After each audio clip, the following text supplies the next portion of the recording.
everybody. Welcome to the Zoning Board of Adjustment for June 18th, 2026. Please rise for the Pledge of Allegiance. Pledge allegiance to the flag of the United States of America and to the republic for which it stands, one nation, under God, indivisible, with liberty and justice for all. All right, beautiful. Sorry for the delay. We had some technical difficulties, and actually I didn't mind the break either. So let's proceed with introducing ourselves. From my left side, please. Anthony Henry. Michael Donlin. Richard Tripp. Crystal Morin, Secretary. Lynn Perkins is chair. Jim Dietzel. Gaspar Bimba. And Jason Regani. And we have Code Enforcement Officer Carrie Owen, and our clerk is Eileen Boudreau. Thank you. And Mr. Corbett, you're at home, I believe, correct? Remote? I'm waiting for confirmation. You do see him there? Yes, Mr. Chair, we have confirmed, and Mr. Corbett is able to speak. All right. Great. So before we proceed, please shut off all your cell phones, electronic gadgets that create distraction of the proceedings. In the event of emergency, please exit to the rear of the room. Do not use the elevator. These proceedings are scheduled to terminate at 10 p.m. and are audio-video recorded. Any other announcements I need? Okay, seeing no gestures there, let's get right on with our first case, which is 25-118. It is Tapir Properties, LLC. We have representation here for, yep, come right up.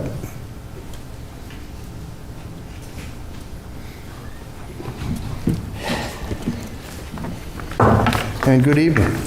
We have all kinds of new faces on this matter, right? We do. Your understanding is that the HAB has asked this board to review its findings and recapture them or define them more clearly or open this up for a rehearing. Is that your understanding? For you to put together, compile findings of fact based on 3 factors that were stated in the HAB order. Yeah. So, as the HAB, this case is almost a year old. HAB took 5 months to get a decision, correct? Our faces are changing and members are changed now as well.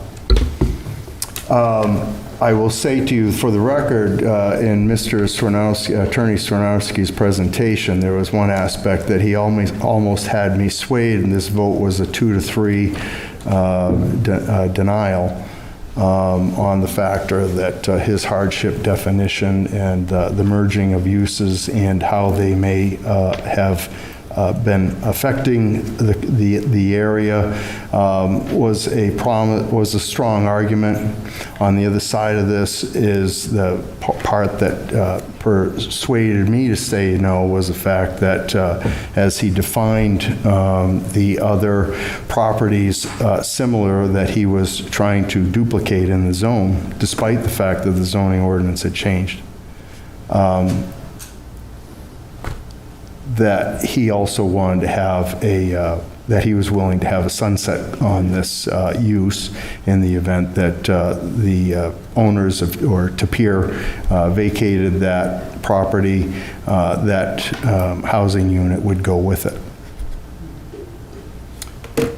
That being said, he was comparing this parcel to others that are non-conforming, and to me that created that precedent that would lock the board into a situation going forward that was kind of, I'll almost say, hypocritical. But that being said, if we get back to the sunset clause, we're going to add that in the motion. I'm willing to change my vote and give you approval and move this along. I don't wish to have the town engaged in another legal battle on the same case that the HAB has tipped its hat and indicated that regardless what we think we may say on this, we aren't speaking the same language as the HAB. It is my feeling that the applicant coming in a month after they purchased the property, being versed in what I would say was versed in property procurement, to me is hard for them to define that as a hardship. That was my feeling. I think that was expressed by the board, but again, we're not speaking the same language as the HAB. Does that seem to work for you and your clients, and something Attorney Swiernowski would go along with? I'm not aware of the imposition of a sunset provision on that, so I'm not able to necessarily speak to that, and I don't believe that that's an appropriate condition to put on a variance based to tie it to a property owner. So I do have concerns from a legal point. If somebody wanted to challenge that, that could be a problem. But if Attorney Swiernowski agreed to that, and at that point in time his client did, then we can move forward with that. He did stipulate that he was willing to do that in the last hearing. However, again, it came back to the precedent and what that precedent would set when he was contending that he should have his client should have approval for this based on the other non-conforming lots. So that was kind of, I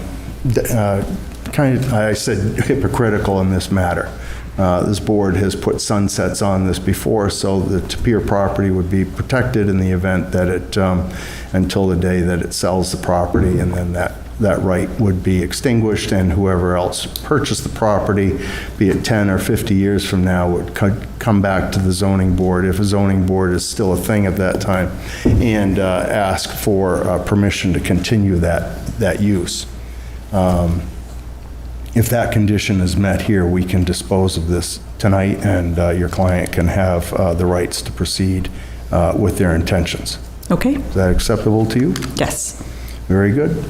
I do not hold the whole sway on the whole board. Let me just kind of see where everybody else is on this. Mr. Dragani, I'm going to ask you to sit on this with us.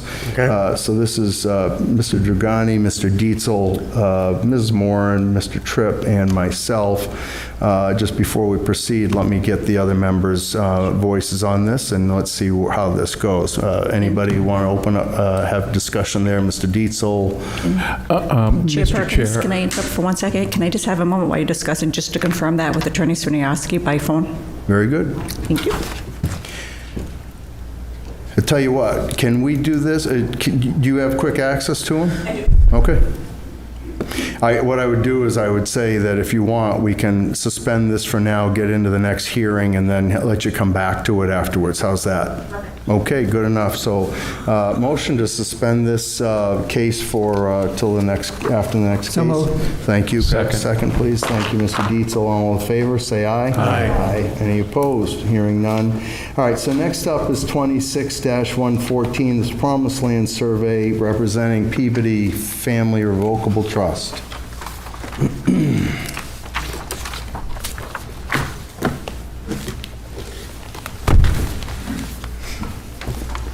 Good evening, Mr. Chairman, members of the board. Good evening. Last time we were last, this time we're first. How's that Appreciate it. Moving on up.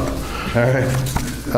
For your record, I'm Ari Pollack with the Gallagher, Callahan, and Gartrell Law Firm in Concord, and I'm here again this evening for the Peabody Family Trust, the landowner of 26.5 Ballard Road, and to my right is Craig Peabody, one of the trustees. At the last meeting, we presented our application, our arguments for a variance. I wanted to briefly respond to some of the questions that ZBA members had raised before we suspended due to time of night. The issues are also addressed in a letter that Promised Land Survey had prepared and which I delivered to staff before this evening's hearing. I did confirm with Kerry that she was able to send that around, so I'm hoping you each have it, but I do have additional paper copies if some of you have not received it electronically, or an additional copy would be helpful. Let me know if that's the case. We have copies. Would you like to narrate through your intent on that? I would. And again, if anyone wants an additional, just raise your hand. The first item was a question about driveway layout. Essentially, the discussion at the last meeting was, does the driveway fit within the confines of the lot at its narrow areas, and what is the grade of the proposed driveway layout? And what Promised Land did was provide not only a depiction of the driveway within those narrowed areas, but also a profile on the second page of that exhibit, all of which is attached to that letter I was was referencing. The short answer is that the driveway does fit within the confines of that narrowed lot area, and its proposed grade is no steeper than 9.6%. So, in other words, it's within acceptable limits for the town's building codes and process. The second item that came forward at the hearing was where is the abutting residence relative to the proposed screening buffer? You'll recall that we had a conversation about the location of the house to the south of the narrowed driveway area and how that property might be shielded from headlight glare for cars using my client's driveway, or if the proposed driveway was built as proposed. We do have that house now shown on the ZBA exhibit. A revised exhibit is the last page of that letter that came around, and you can see that the proposed vegetation is in a good spot relative to the location of that structure. We're certainly open to suggestions of how that may be improved upon or done differently, but the intent is to provide a vegetative screen, and we think we've got that in the right spot. The third issue that came forward was just a general drainage concern relative to the neighborhood, and concerns that frankly were the existing condition today, and some of our abutters were explaining how drainage in the area is a factor for their everyday life in the existing condition. What we've done is a coverage estimate so that if we were to put the house where it's proposed, if it were to be sized the way it's proposed. I'm sorry, can I help you? No, you're fine. I'm sorry. Okay, I'm happy to slow down if I'm going too quickly. No, I apologize. Not at all. Someone was speaking to me and I wasn't sure what they were saying. Not Go at ahead. all. Just making sure I'm not confusing anyone. Sorry. The coverage for our proposed residential improvements is 10,950 square feet, which on a 2.7 acre lot calculates to 9.2% proposed impervious coverage. Again, it was raised in the context of neighborhood drainage generally, runoff concerns, but I think our math shows that there's a significant infiltration area and that the neighborhood may or may not have drainage concerns, but we're not going to be improving or deteriorating those conditions in any material manner. Lastly, we had a bit of a conversation about the easement that is on record that benefits the neighboring lot. The easement, as I explained then, I want to explain now, it's purely beneficial to that neighbor. It allows that neighbor to maintain portions of their driveway that are on our property. We apologize that apparently, news to us, our seller did not include that neighbor in their negotiations and in their steps taken to record that easement. But the fact is that the easement is only beneficial. It doesn't obligate the neighbor to do anything. And in fact, if they don't want the easement, they certainly could release it, and we would cooperate with that release if that were their intention. I will tell you that releasing the easement would simply require some different solution to the encroachment that is occurring. And the easement isn't a bad way to solve it, but we didn't create or grant the easement, and it does solve the issue of their encroachment onto our lot. And the area of encroachment does not prevent the layout of our driveway. Both can be accommodated in that same space. So that's it. Those were the questions that were raised before the hearing was suspended. And I wanted to just quickly summarize our evidence that we presented in detail, and I won't do verbatim. But I think we align well with the statutory provisions of 674-33I, Roman I. The Peabodys, my clients, their trust, they were not aware of the prior variances having expired prior to their purchase. Their proposed project is a single-family residence. It's consistent with the surrounding residential neighborhood. The house can be built observing all setbacks and in the spirit of the ordinance. Perhaps most importantly, the lot is uniquely shaped. None of the rest of them are like that. But it can still be developed in a typical building envelope with a typical residential driveway, having standard width, shoulders, and grade. And the layout even accommodates the easement in favor of the neighbors and proposes some screening and landscaping for the other neighbor to hopefully allow things to peacefully coexist. The driveway usage would be light and typical of any other single-family home and typical of what's surrounding them in the neighborhood.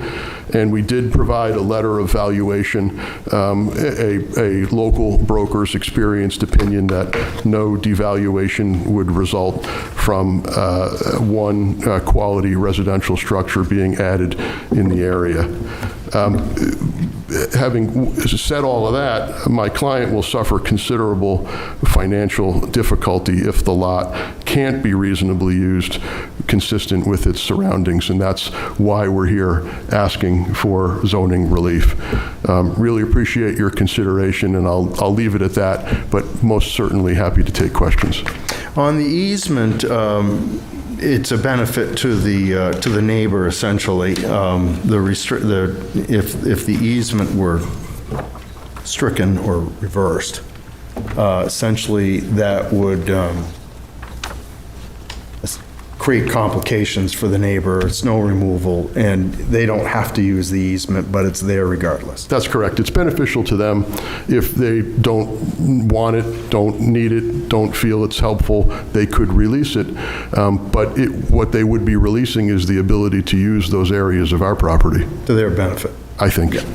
The grade on there, you said 9%? 9.6. I mean, typical is the driveway grade, and the town established criteria is about 3%.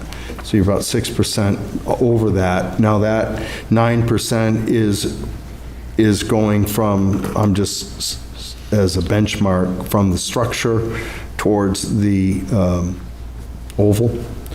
It's from the entrance of the driveway up to the building area. Okay. Is there containment provisions so that, I think behind that house is a slope, am I correct? When you drive up the hill to the building area, there is a slope away. Is that what you're referring to? I guess from the back of the house, or I guess at the apex of the driveway where the hammerhead would be, is that... Pretty flat. That's pretty flat. Okay. To the left of the house would be, it eventually starts to slope down, but where the home sits is pretty level right out to the stone walls behind where the conservation land is and so forth. That's pretty flat land. So is there containment provisions that water at the apex of the driveway, that water is not just funneling onto the driveway and then down to Ballard Street? Yeah, we have no right to drain onto other property, so one of two things will happen. Either the engineering group will have a calculation that what we are shedding can infiltrate and will infiltrate, or there will be containment measures if it cannot.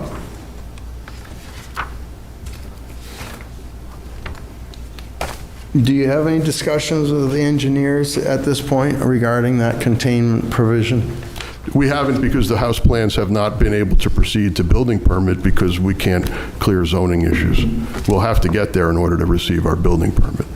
My recollection is, as you had indicated prior, that when you realized the variance had expired, had hit the 2-year mark, you held up. Put the brakes on. Got it, okay. Yeah, we wanted to make sure we had a project.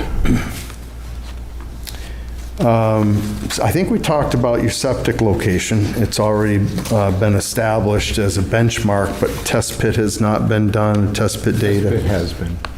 It was done, and I think some of that information is now on the plan that was provided with the surveyor's letter. And so seeing the grading marks coming across the apex of the driveway, you're at 512, I can see that the grade descends from that point, I guess trying to find north and south on the plan here.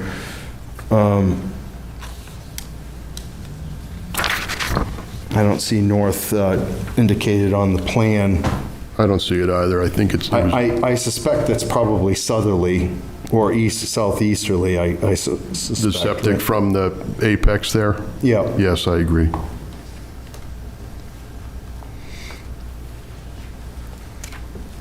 And that water will wash down over the septic hill, the leach field, apparently.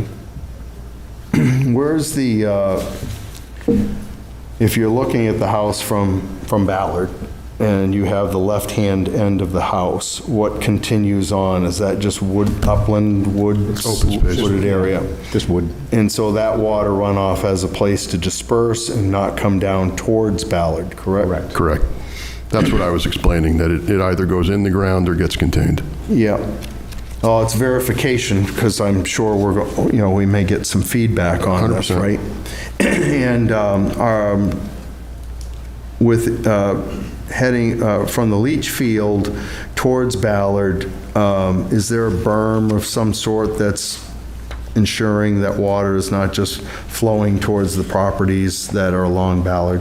It certainly can be bermed. I don't know that answer as I'm sitting here now, but I know that we don't, as I said, we don't have the right to shed water in that direction, so it has to be infiltrated or contained. Ms. Owen, do you have, in your inspection system, do you have that way of making sure that provision is, that the sloping of the lot, make sure that we're not going to be spilling onto the properties that are along We do look at that when we're out on inspections, especially as the project is wrapping up towards completion. All right, I'm going to take a break from questions. Anybody else have any questions? Mr. Corbett, if you want to chime in, you're welcome to. Meanwhile, to my left, Mr. Tripp.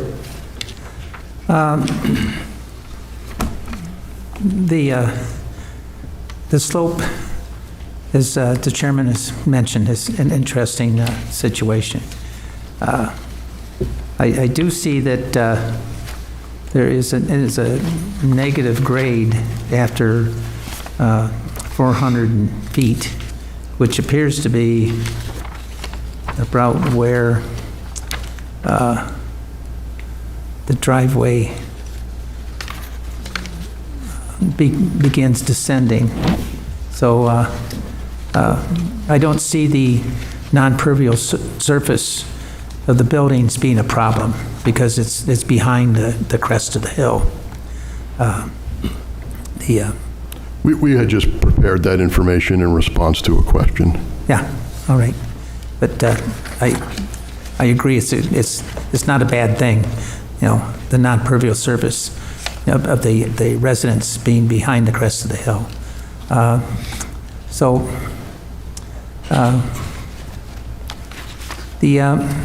The driveway, now this is a single lane driveway or a two-lane driveway? Single lane. Single lane. Typical residential. Say again? Typical residential. All right. So there's not that much non-pervious surface there either. All right. But that's about the only comments I have at this time. All right, Ms. Moore? Thank you. Anything? So my previous issue has been the 26 Ballard. I see that you put the trees, and I read that you guys were willing to plant them there. And are you guys willing to go all the way as far down to the road as the abutters would feel comfortable? Or is there a limit, or? no, I think if we need to keep everybody happy, like to keep everybody in the Can you neighborhood speak in the happy. microphone? Oops, sorry. Yeah, no, I'm sure if we need to work with the landowners next to us, in front of us and whatnot, if we have to extend the trees down a little further, that's fine. Okay, Yeah. thank you. Yep. Mr. Dietzel? No, thank you, Mr. Chair. Is Mr. Corbett there? Is he on? Yes, Mr. Chair. He is. Should be able to speak. All right, Yeah, no questions at this time, Mr. Chair. I didn't ask last week, or last meeting. great, okay. Anybody else, Mr. Bimba, Dragani, Mr. I have no questions at the moment. All set. You all set too, Mike? Mr. Donlin? Okay. All right, so let me just see how this goes. We get a readdress, all right, per our policies, and hang on a second. Anybody else have any questions here regarding this application? Anything to address?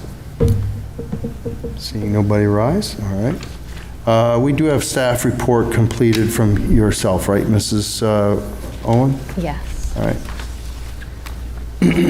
Gentlemen, have anything else to add? No, thank you. Thank you.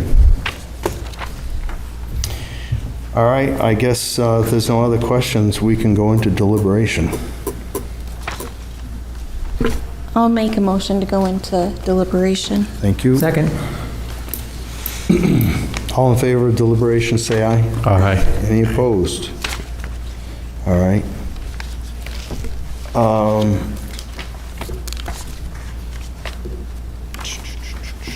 Anybody wish to lead off on this?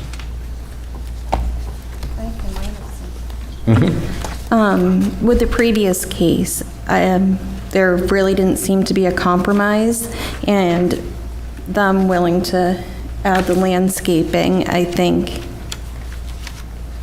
could be a big difference. And I feel that they're going to be more willing to work with the neighbor than previously. Yep, okay. And, yeah, I think some of the answers are more completed and satisfactory here. Mr. Tripp? I believe I voted in the affirmative to approve the variance back when it originally came to us. I think that this is probably a... Okay. I have one more thing. Yes. To add. Oh, wait. Oh, you can keep going. Probably a suitable compromise. You know, I was not here at the last meeting, so I didn't know about the putting the berm in for the site. But I believe it's a workable plan right now. And another big difference from the previous case is that they were building to sell and they're building to live there. So that, to me, is a huge difference.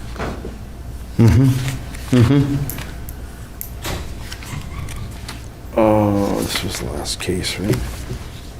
Mr. Tripp. Mr. Tripp, do you wish to remain on this case? Sure. You have that right as a primary member. I'm just trying to see who was sitting on the case with us. But if you're comfortable with that, that's fine. You have that right. And I based on the fact that that you had affirmed the prior case when we heard it, I see no conflict with this either, so that's fine. I'm trying to find my motion sheet here. So bear with me, if you don't mind. I have a pile of papers here. Thank you. All right. And, yeah, and, got it. All right, and Mrs. Moran, you had indicated that you would, and the applicant agreed that you would want to see some other shrubberies along the driveway between, I guess, 26 and a half and 26? Yes, and it's already on the plan. I just, because I know it's not to size, or just if they work with the neighbors, if they want to go further, have more, have less, within reason. Well, I think that leaves it open-ended, right? If you want specificity to this and where that requirement would be, I guess I would say plantings from the edge of the right-of-way back as described. something to that nature if you wish to have that. No, I think it being on the plot plan is enough, because it's also on the side where it's numbered. It says why it's there. Okay, very good. Mr. Dietzel, anything with you? I reviewed the last case, and I don't really see much difference between the variance we granted the first time and this one, other than I believe the applicants may be trying to make more of an effort to be accommodating to the neighbors and listen to their concerns and address them. And certainly with respect to the two sections that are being addressed, the frontage and the minimum lot width, I think that those are addressed in the 5 criteria, and I don't really have a problem with this application. Okay. Mr. Corbett, you have anything you wish to add? Yeah, much like the first time that we heard this case, when I look at this property, it's landlocked as it currently sits. And really the only other alternative I can see for it would be to split it up, multiple different ways amongst however many landowners, which I don't see really as a reasonable outcome. I do think it is a reasonable request for that reason, understanding what it does do to the privacy of a few of the abutters who've gotten accustomed to the driveways the way that they are.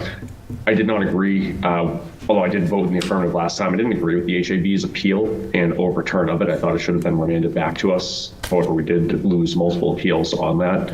So also knowing where the state's kind of backing on this case is as well, I really personally don't see enough to go against the applicant here, but I'd be open to kind of hearing some more. I do feel that, with everything we've learned on this case, it doesn't meet the 5 criteria.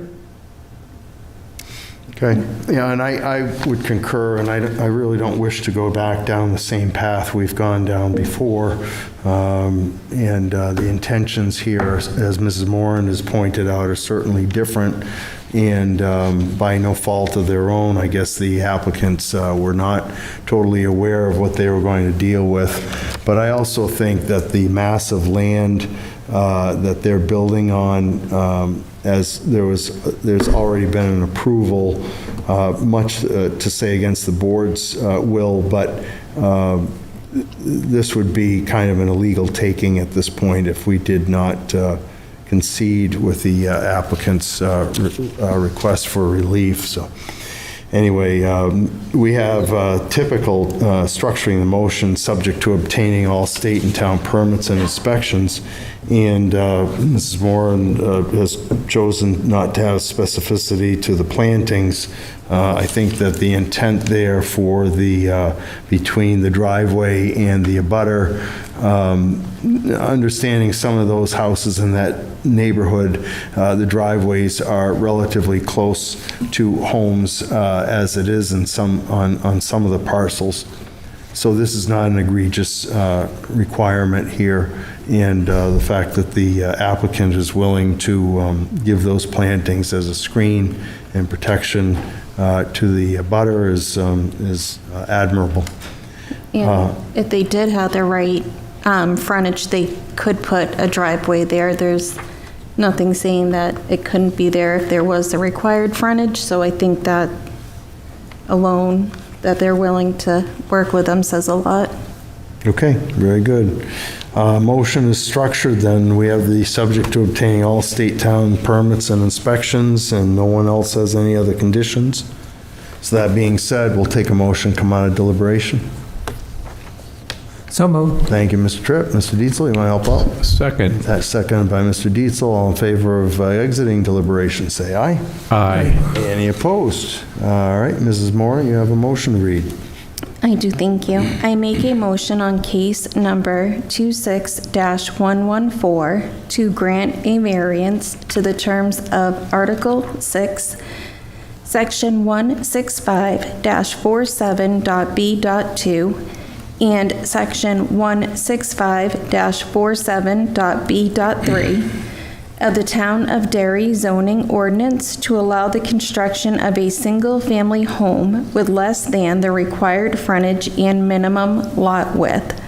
Parcel ID 06103A, zoned LMDR, as presented with the following conditions. We have one, 1, subject to obtaining all state and town permits and inspections, and that concludes the reading of the motion. I need a second. Second. That puts that motion on the floor. Going over to finding of fact, Mr. Corbett, are you set with that, or do you need me to do it? I'm good, Mr. Chair. I just need some help taking the notes on the feedback that we received, though. With that, finding of fact for case 26-114, originally heard June 4th, 2026, and continued to June 18th, 2026, the ZBA heard the application of Promised Land Survey on behalf of the Peabody Family Revocable Trust of 2025 concerning the property located at 26.5 Ballard Road, parcel ID 06103A. Notice was provided to the immediate abutters per statute, and the board received testimony from the applicant and council, town staff, abutters, and members of the public. Documentary evidence included but was not limited to site plans, photos, records, and expert testimony. The applicants are requesting a variance to allow the construction of a single-family home on an existing lot with less than the required frontage and minimum lot width.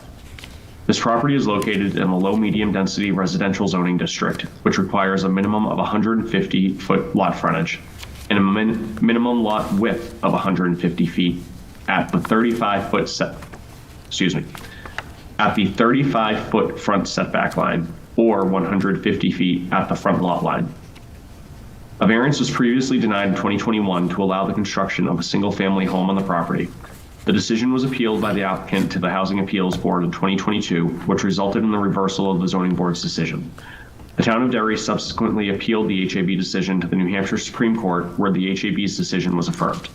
It has been over 2 years since that final order was issued by the New Hampshire Supreme Court, and therefore the variance has expired. The property is serviced by private well and an on-site septic system. If approved, the driveway for the new home must be constructed to the town of Derry standards as required by the Land Development Control Regulations. The board weighed testimony both for and against the proposal. Now with that, starting with Mr. Dietzel, do you feel that the unnecessary hardship is demonstrated because the hardship relates to the unique characteristics of the property? Yes, I do. The unusual shape of the property and just the configuration, I would think that it would make it impossible to build a home there with the proper frontage and lot width, and that would be a hardship because it would make that piece of property virtually unusable. I think the use of the property is reasonable in and of itself. Thank you, Mr. Dietzel. And then bouncing over to Mr. Tripp. What was the question again? Hardship? Hardship, absolutely. It's the property was originally supposed to be a water source, and it was determined that there was not sufficient water up there, and that when that use was no longer available, it was necessary to determine that the only other use that could be accommodated was it being a single-family home. Being a single-family home, it met all the requirements of the zoning ordinance except the frontage. So giving them a variance for a frontage will solve that dilemma.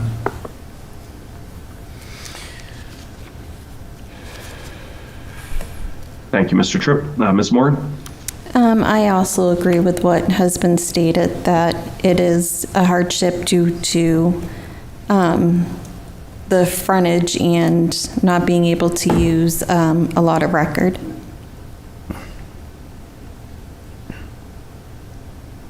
Thank you. Mr. Perkins? Yeah, I find the hardship is there in the land, primarily from its original development in 1980-something, 2003, 83. And, but to not grant the relief would be an unlawful taking. And the vice chair agrees with the chair. And I think that as the property sits today, it's currently completely landlocked in, while I do not believe that it was originally intended as a lot for a house to be. I think time has changed over 40 some odd years. I think now it would be more of a hardship to not grant this than it would be to.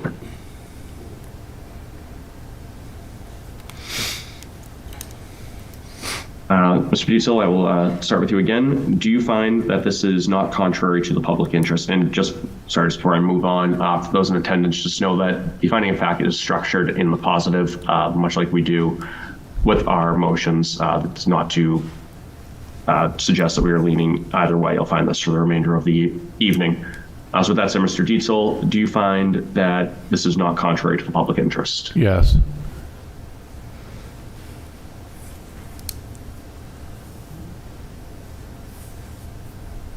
Thank you, Mr. Tripp. The,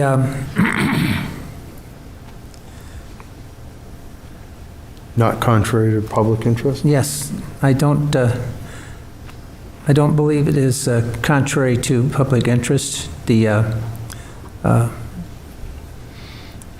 are, there's no reason that it should be denied.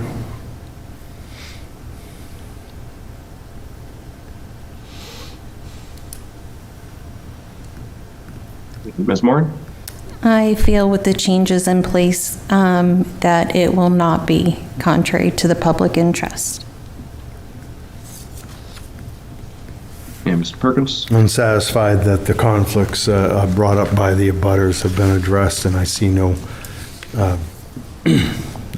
no dispute with public interest.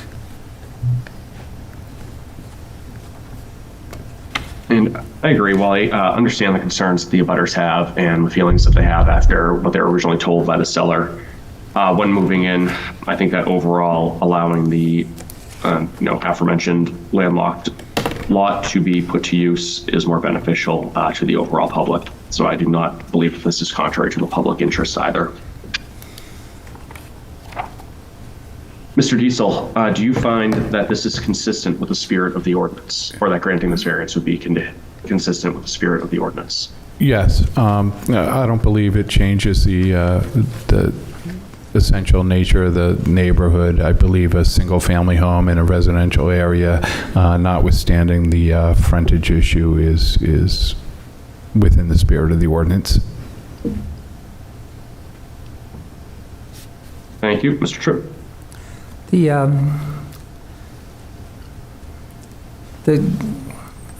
variance granted deals only with the width of the lot. Width of the lot is typically to allow separation between the buildings. Since the resident to be built is at the top of the hill and nowhere near any other buildings, I believe it is definitely within the spirit of the ordinance.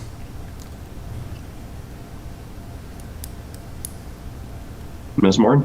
I agree. I feel the size of the lot keeps it within the spirit of the ordinance. Thank you. And Mr. Perkins? Yes, I feel it meets the spirit of the ordinance.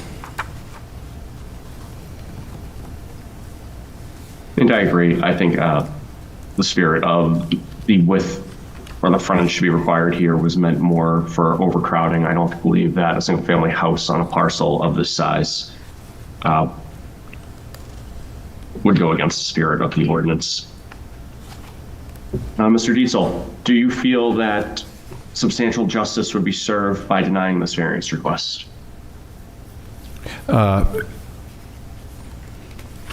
No, I think substantial justice would be done to allow the variance.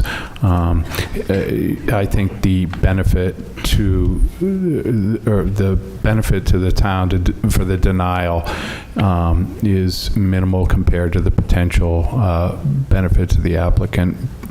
I don't see how it's reasonable to deny him for any reasonable use of his property. Thank you. Mr. Tripp?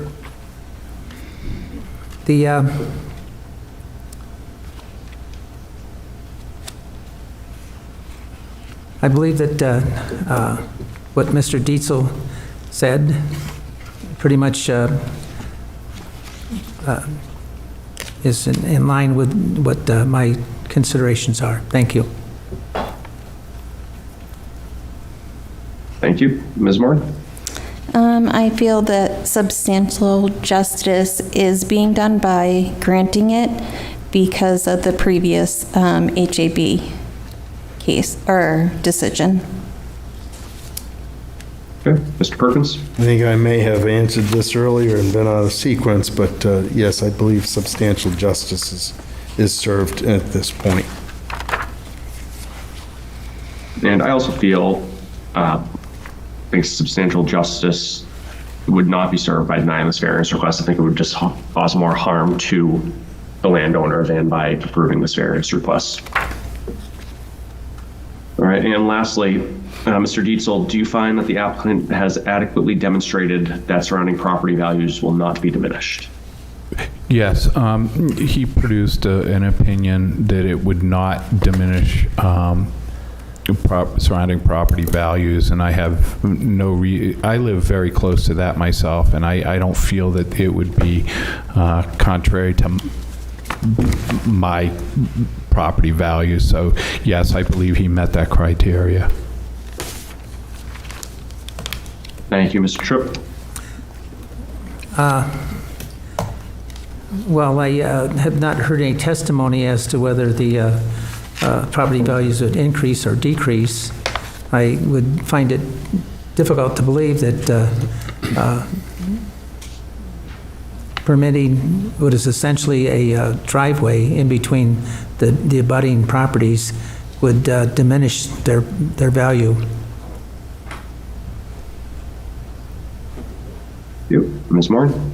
I feel that with the changes, I know not to sound redundant, but with the changes that they've offered, it helps protect the value of the other properties surrounding it.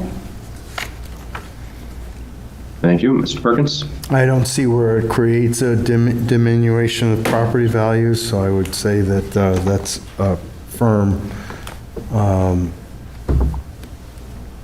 on that perspective. Sorry. And myself, knowing that New Hampshire Supreme Court kind of allows us to utilize our opinion of the area or our knowledge of the area, it's a very desirable neighborhood.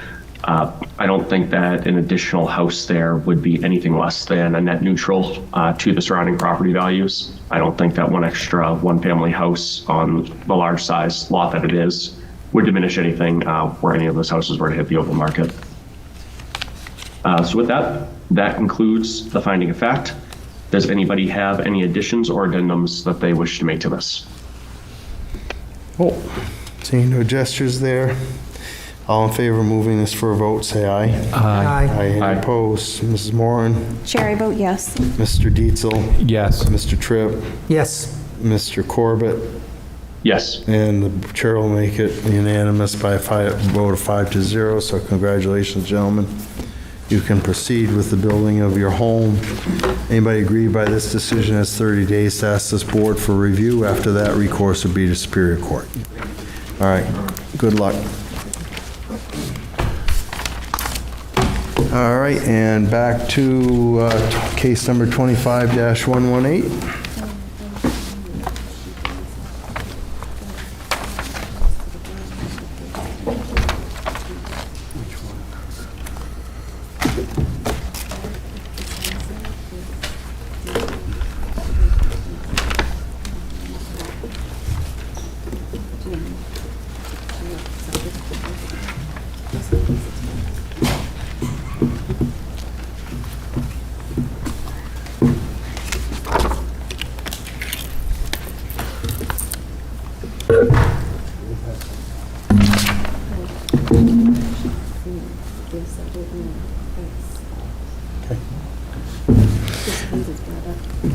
Ma'am?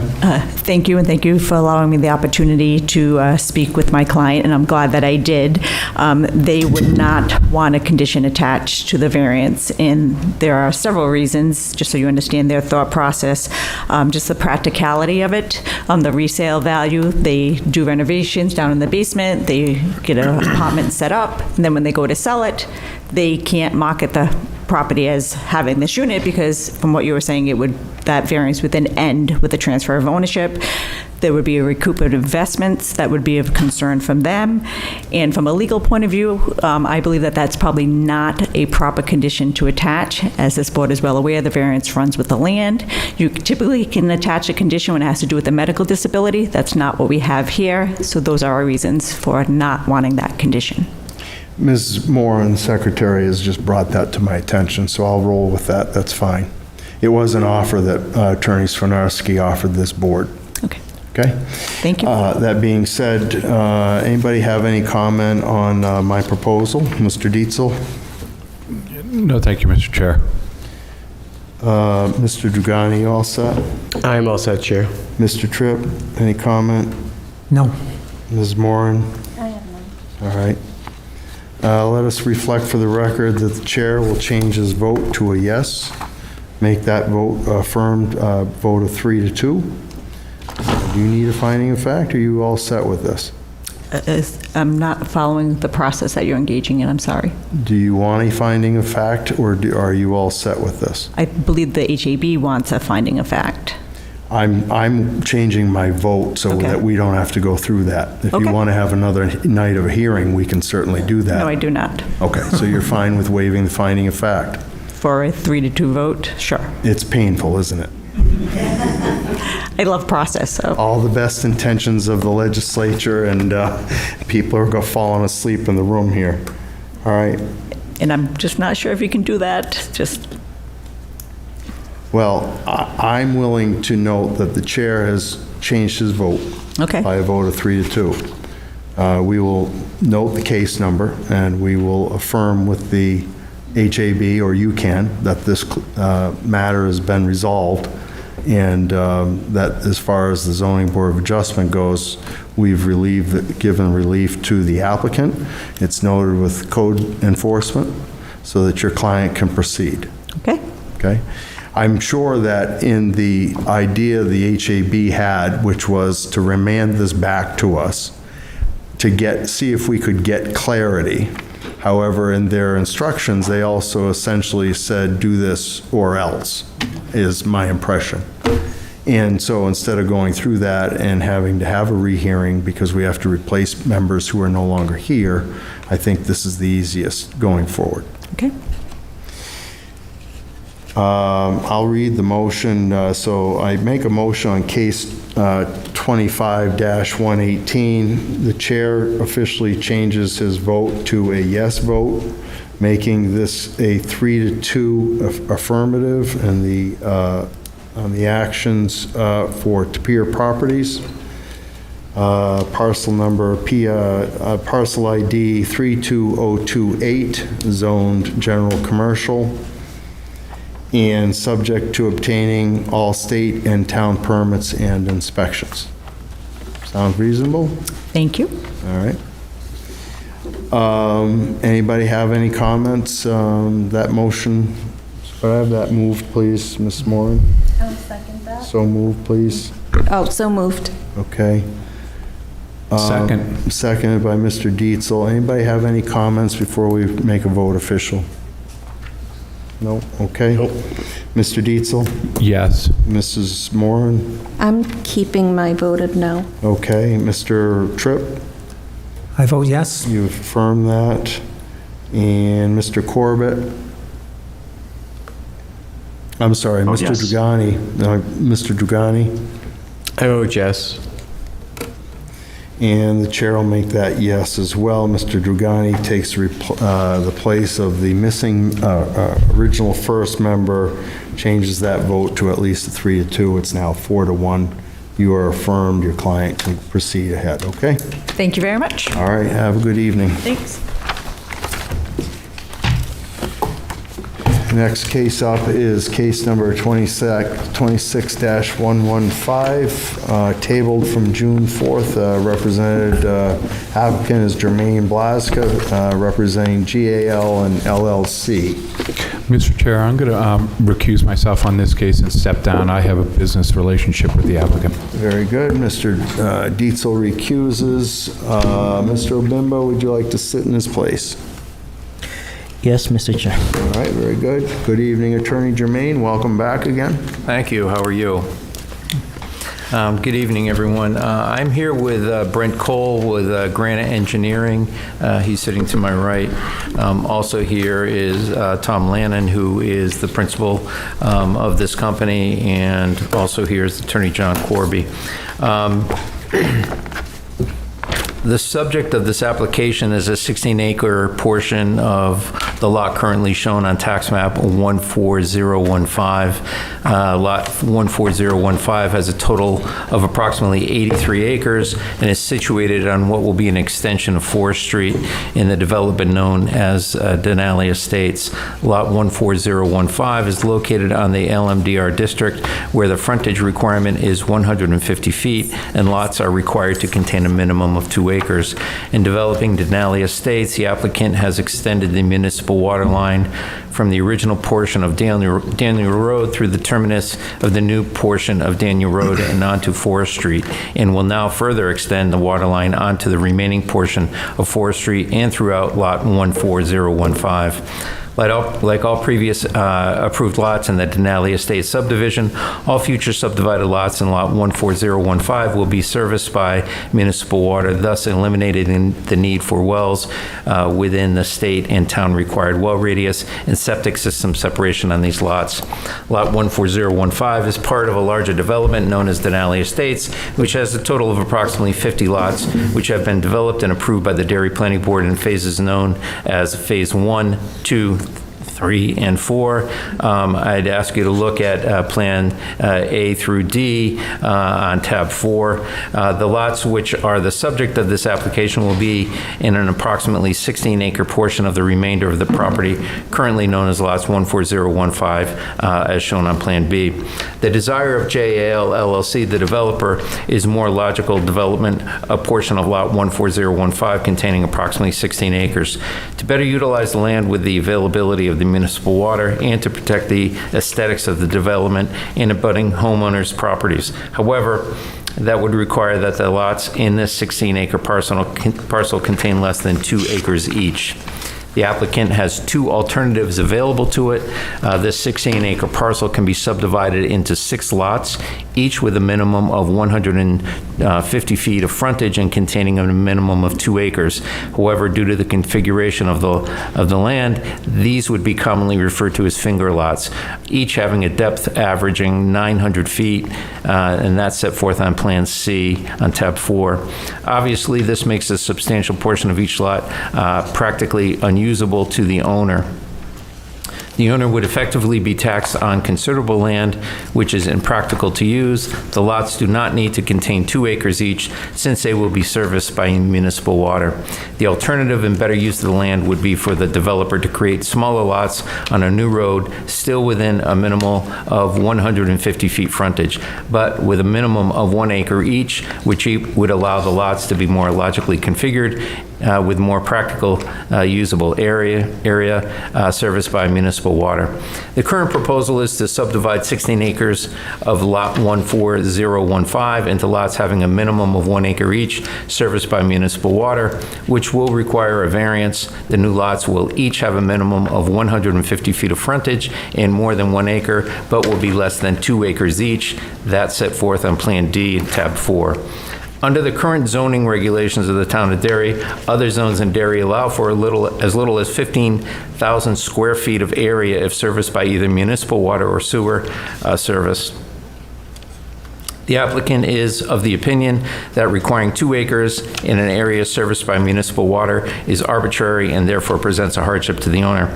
Upon approval of this application for the variance, the plan will be subject to Derry Planning Board approval. The 5 criteria. This variance will not be contrary to the public interest. For a variance to be contrary to the public interest, it must unduly and to a marked degree violate the basic zoning objectives of the zoning ordinance. This application does not alter the essential character of the neighborhood or threaten the health, safety, or general welfare of the public. The zoning objective of 2-acre zoning is to provide adequate space for wells and septic systems in rural areas of the community where neither municipal water nor sewer services are available. This is logical given the state and town requirements of 1, well radius, and 2, well and septic separation distances. However, the proposed location will be serviced by municipal water, allowing a more practical use of the land. The proposed lots will meet all other requirements of the zoning ordinance and will be used for single-family residential building purposes consistent with the neighborhood. There will be no threat to health, safety, and general welfare of the public, as the new lots will be on a new roadway built to state and town requirements, including the installation of a municipal water main and proper drainage. There will be no site distance or driveway congestion issues. The granting of this variance will not be contrary to the public interest. Spirit of the ordinance is observed. The spirit of the ordinance the spirit of the zoning ordinance is to promote the health, safety, and general welfare of the community. This application does not violate the spirit of the ordinance. The proposed lots will be serviced by municipal water service, eliminating the need for private wells with well radius requirements. There are many areas of the town of Derry where the zoning ordinance allows for much smaller lots if serviced by municipal water or sewer service. For example, Zone MHDR allows for lots with a minimum of 15,000 square feet if serviced by municipal water. Zone MHDR2 allows for lots with a minimum of 15,000 square feet if serviced by municipal water. Additionally, NHDES requirements allow for lot size reductions where a parcel is serviced by municipal water. The requested variance does not add to congestion in the streets. The proposed lots in the 16-acre area will have a minimum of 150 feet of frontage as required by the LMDR district, will have sufficient area designed by the town for the entry and exit of emergency vehicles, and will maintain the residential character of the neighborhood. In fact, due to the configuration of the lots and the abutting lots on Daniel Road, the residences to be built on the new lots will be difficult, if not impossible, to see from the residences of the lots on Daniel Road. Substantial justice is done. The New Hampshire Supreme Court has stated in Malachi Glenn Associates versus Town of Chichester that, quote, perhaps the only guiding rule in this factor is that any loss to the individual is not outweighed by a gain to the general public is an injustice, end quote. The general public has nothing to gain from the enforcement of a 2-acre zoning provision in this area. If this variance is granted, the ultimate homeowners will be taxed only on usable land rather than large, oddly shaped lots that are that are considerable unusable acreage. The property being subdivided is approximately 16 acres due to the unique configuration of the property. It cannot be used to its full potential without the required variance. Further, the lots are serviced by municipal water. The value of surrounding properties are not diminished. The residences to be constructed on the lots will be valued consistently with other residences in the Denali Estates neighborhood. There is no concern or indication that the granting of this variance will diminish the value of surrounding properties. The proposed lots will all have a minimum of 150 feet frontage, consistent with those throughout the development. Literal enforcement of the provisions of the ordinance will result in an unnecessary hardship. No fair and substantial relationship exists between the general public purpose of the ordinance provision and the specific application of that provision to the property. The applicant's property is approximately 16 acres in size and will be serviced by municipal water service. The proposed lots will meet all other requirements of the zoning ordinance other than acreage. In fact, the proposed lots on this parcel will each have a minimum of 150 feet of frontage rather than the 125 feet required in other areas with 1-acre zoning. Accordingly, the applicant will suffer a hardship in the inability to use the property to its potential due to the special conditions. While the property meets and exceeds all other requirements of the zoning ordinance. The existing road frontage poses no danger to the public, and due to the special condition of the property, strict application of the ordinance to this property would not advance the purposes of the ordinance provision in any fair and substantial way.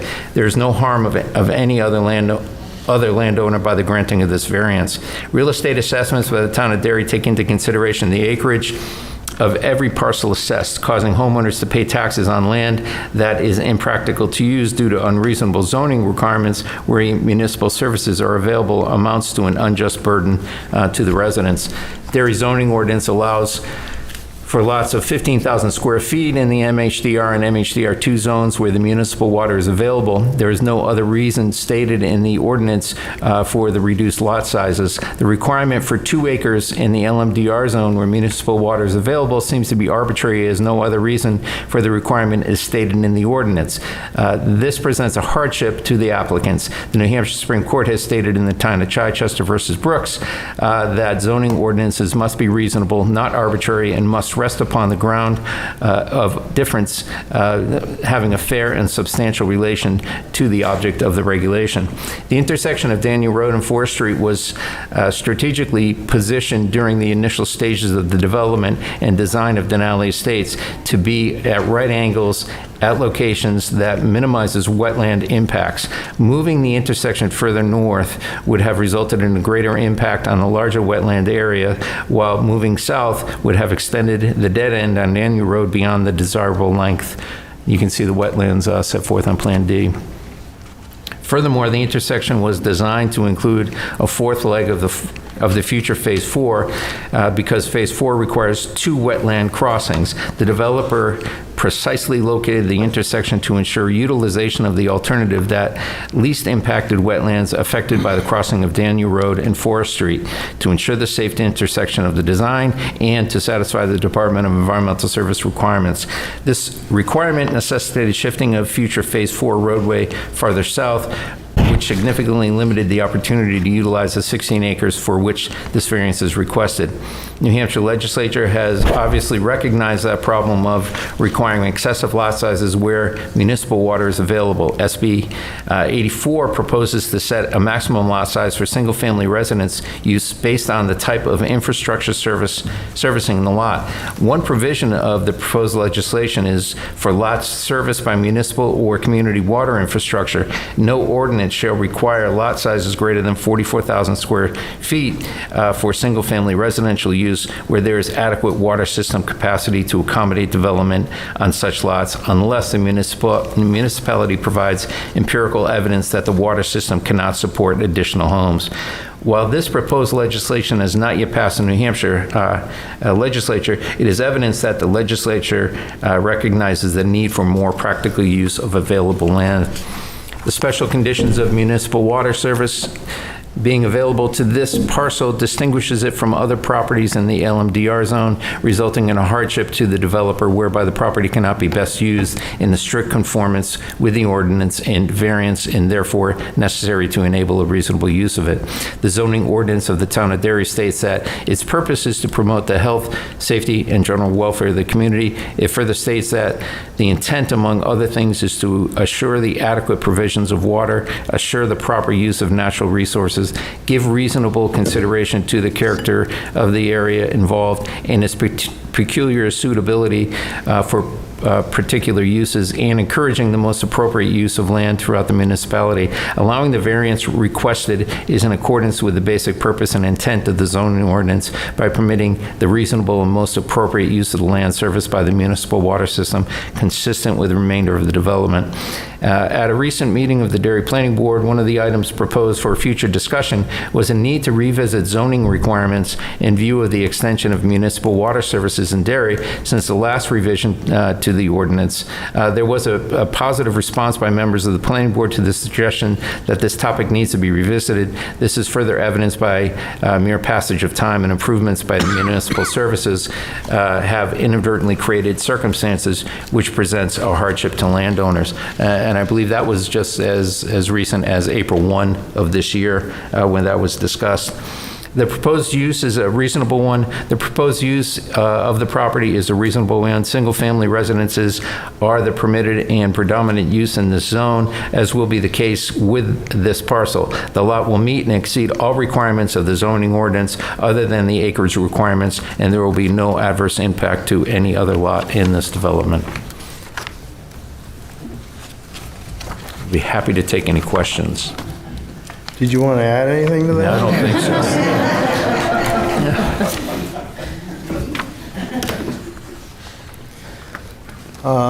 so. Were you here before for the Forest Street 2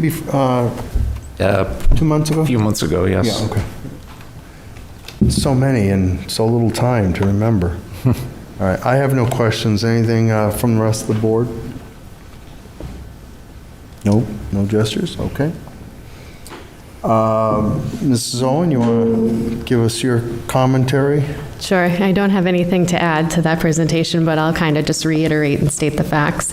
So as presented, the applicant's requesting a variance to subdivide approximately 16-acre portion of the property into 12 lots, having a minimum of 1 acre each.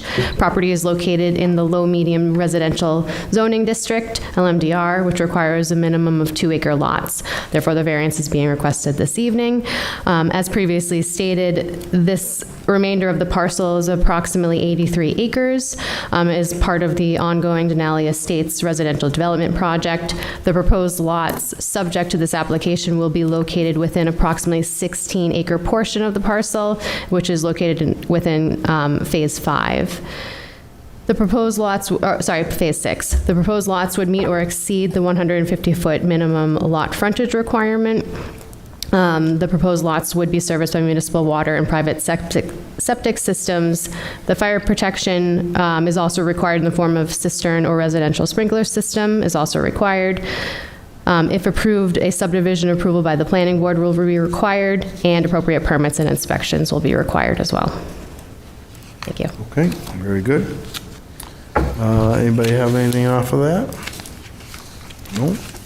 Gentlemen, why don't we go to public, see who's out there who wants to have a word. At this time, we'll go to public input. Anybody who wishes to speak in favor of this application, this would be your opportunity to come forward.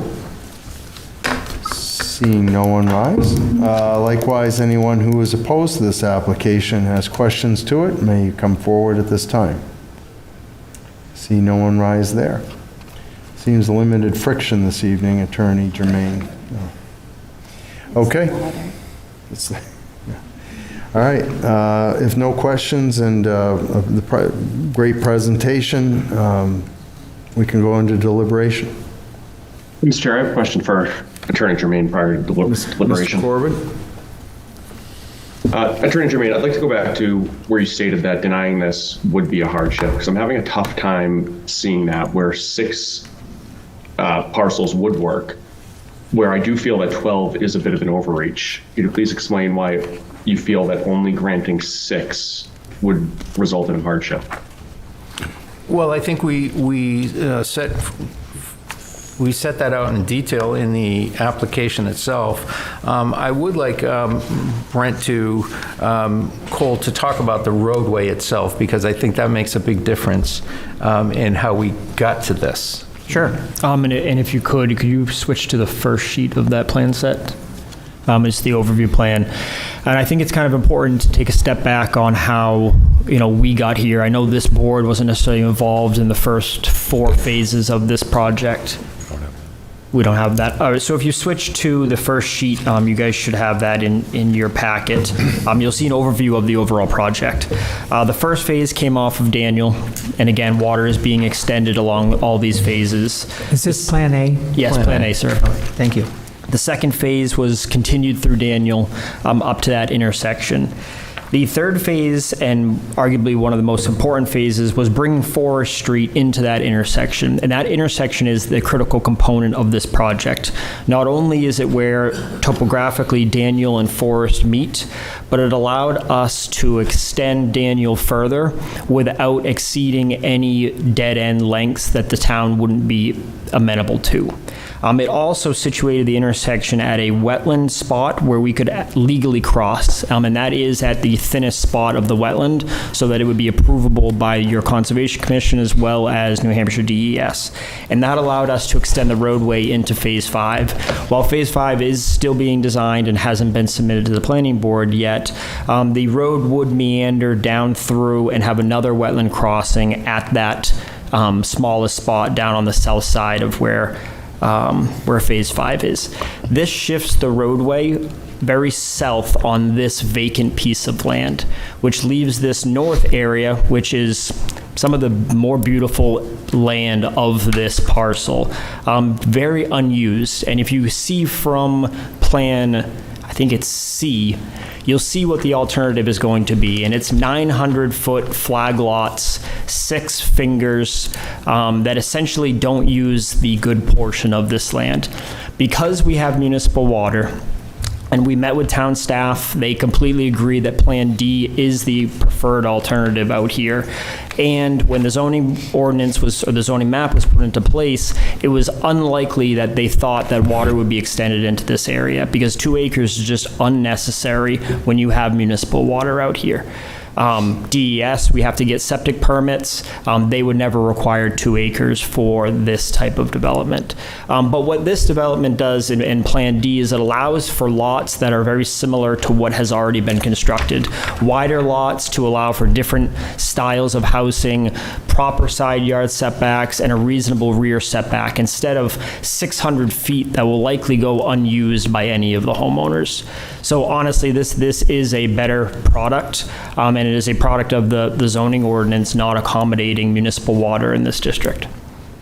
So I don't disagree that Plan C would be tight, but where I do disagree is that we have to go from 6 to 12. As I look at this, it looks like 5 of the lots are now being utilized via Forest Street rather than the new cul-de-sac. Why can't we have 8? Like, why does the jump have to go from 6 to 12? Because that's where I really don't see a hardship, and I do feel that it becomes an overreach. Well, it's not, you can go ahead. You know, I can try to help answer that, and a lot of that is to do with the roadway that is being situated. In order to go from 6 to 8 and to develop a road like this, there has to be a number that makes it feasible. And having 1 acre lots and knowing that 1 acre lots can easily accommodate a septic system that doesn't need a well because we have municipal water, it wouldn't make sense to only increase to 8 lots while still building this roadway infrastructure. Well, I would argue it would, because now that's 4 less lots that require a variance. Disagree. Well, I think we you can't say it's a hardship to not get 12 when there are options to do less than 12, I guess is my argument. But it's the lot size themselves, as Brent discussed, and as really the theme of this application is that a single-family lot is appropriate under the circumstances, and that the town has looked at this and said that this is probably the better plan as opposed to what is there with these finger lots. These finger lots are not the best lots to have for a single-family home. And the previous application you just had was, we have driveways right next to lots that we really don't want that. But this prevents that type of finger lot development, which is quite prominent in the previous application in that neighborhood. So this does something a little bit different, and it also creates the single-family 1 acre area that is possible. It's feasible. You have wetlands there and the road configuration makes that feasible and usable when you have water providing services to those lots themselves. The legislation, the use of lots don't necessarily need to have those lot sizes, and that's why we're here for variance. I would agree that D is better than C, but I do not believe that it's the best option. I believe that's just where we've settled. I think one of the key points that you may emphasize is the fact that now there is, that the development regulations get changed here because of municipal water feed, not because of the reliance on wells, correct? Correct. And I think that this is one of those things, and I understand, understanding Mr. Corbett's point a little bit, but that key element there is a revision that is accelerating ahead of our ordinances versus trying to ask for something that the town, has merit in their established ordinance. I think and what I mean is the merit is that, well, we wouldn't have municipal water there, so so our ordinances stand firm. I think that you're ahead of the curve on that a little bit. Is that about right? I would agree, Mr. Chair. If you look at zoning districts that do have municipal water in the area, you'll find that they are 1 acre or less, as indicated in the application. And I believe that's why we tried to stay consistent with that, with going to an acre here, instead of just coming up with an arbitrary number that resulted in 8 lots. We're trying to be consistent with other zoning districts that do have municipal water. Yeah, we're right on the cusp of the other zone, correct? We're right on the edge. We really are, and that was the topic of the conversation last time. Forest Street and Wildwood do have municipal water. They are in the MDR district. You will notice those lots are 1 acre with only 125 feet of frontage. Yep. We are staying consistent out here at 150 feet and adhering to the LMDR's frontage requirements, which does drive up the cost for roadways and things like that, but we believe it is important to stay consistent with the width of the lots throughout the entire development. We just don't need 600 feet of additional land to the back of these 6-finger lots. I would also point out that this is not something unique. The planning board has workshopped this and has said in their minutes of April 1 that over the last 10 years, water's been extended to areas currently zoned MDR or LMDR. The lots were originally designated with the minimum lot areas to accommodate wells and septic systems. With water now available in these areas, it might make sense to review the current requirements to see if we would like to add a provision that if the lot has water or sewer available, then a minimum lot size can be decreased. We do this in the MHDR. So it's contemplated statewide at the state legislature, and this also, because of the road configuration, this makes a lot of sense at this point. Okay. Mr. Corbett, you all set? Yeah, I was going to say, what was read there was that they think it's worth looking into, not that this has been rubber stamped to a change. And, I'd hate to, what's the term, plan by zoning. If the decision hasn't been made yet, I'd hate to jump ahead of that, and force their hand. Yeah, this was before the planning board itself, correct? So all the minutes are public to that? Yes, that I was reading from the planning board minutes from April 1. All right. Okay, anything else, Mr. Corbett? You all set? Nothing further from me. Okay, anybody else on the board have questions? Want to shake that information out a bit? All right. Okay, so we didn't hear from anybody in the public, so with that, we can take a motion to go into deliberation. Thank you. So moved. Mr. Tripp has that motion. I'll second. Mr. Obimba has a second. All in favor of deliberation, say aye. Aye. Aye. Any opposed? Hearing none. Anybody want to lead off conversation? Mr. Corbett? Understanding the argument on well water versus the septic, I still feel that this is beyond a reasonable use, I think, to design a situation that requires 12 lots, again, 5 of which appear to be entering from a separate street.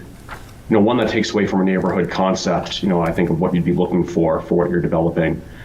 But 2, no real argument as to why it wouldn't work, why less, it was either 6 or 12. 8 was then called arbitrary, but it seems 12 is just to maximize So I really have a very difficult time seeing how granting 12 of these when a lower number would fit. And again, knowing that just because planning said that they would be willing to consider looking into changing a zone, that doesn't mean that they're going to change it. It doesn't mean a decision has been made. It means they're willing to look into considering it. Yep. You know, working in the corporate world, that's a big statement of eventually maybe we'll think about it. So again, we've been chastised before for pushing the planning board's decision and that we make decisions that go against exactly what's written into the ordinance. And I think with what we've been hearing, over the past few months as well, I have a very tough time going and granting 12 and understanding how that's a hardship. To not grant 12, that it would be causing a hardship.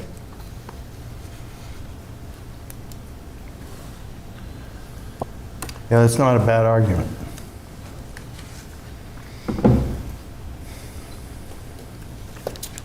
Mr. Obimba, any thoughts? I guess we had a similar case for the same development and similar arguments brought up. The fact that the development is on the cusp of another zone that allows for slightly smaller sizes. I think I asked last time the average sizing of the lots nearby, and it was pretty small. The ones in this development here, a little bit bigger and would be more compliant than if another configuration was adopted. Thinking about what the Vice Chair has said regarding the number of lots approved,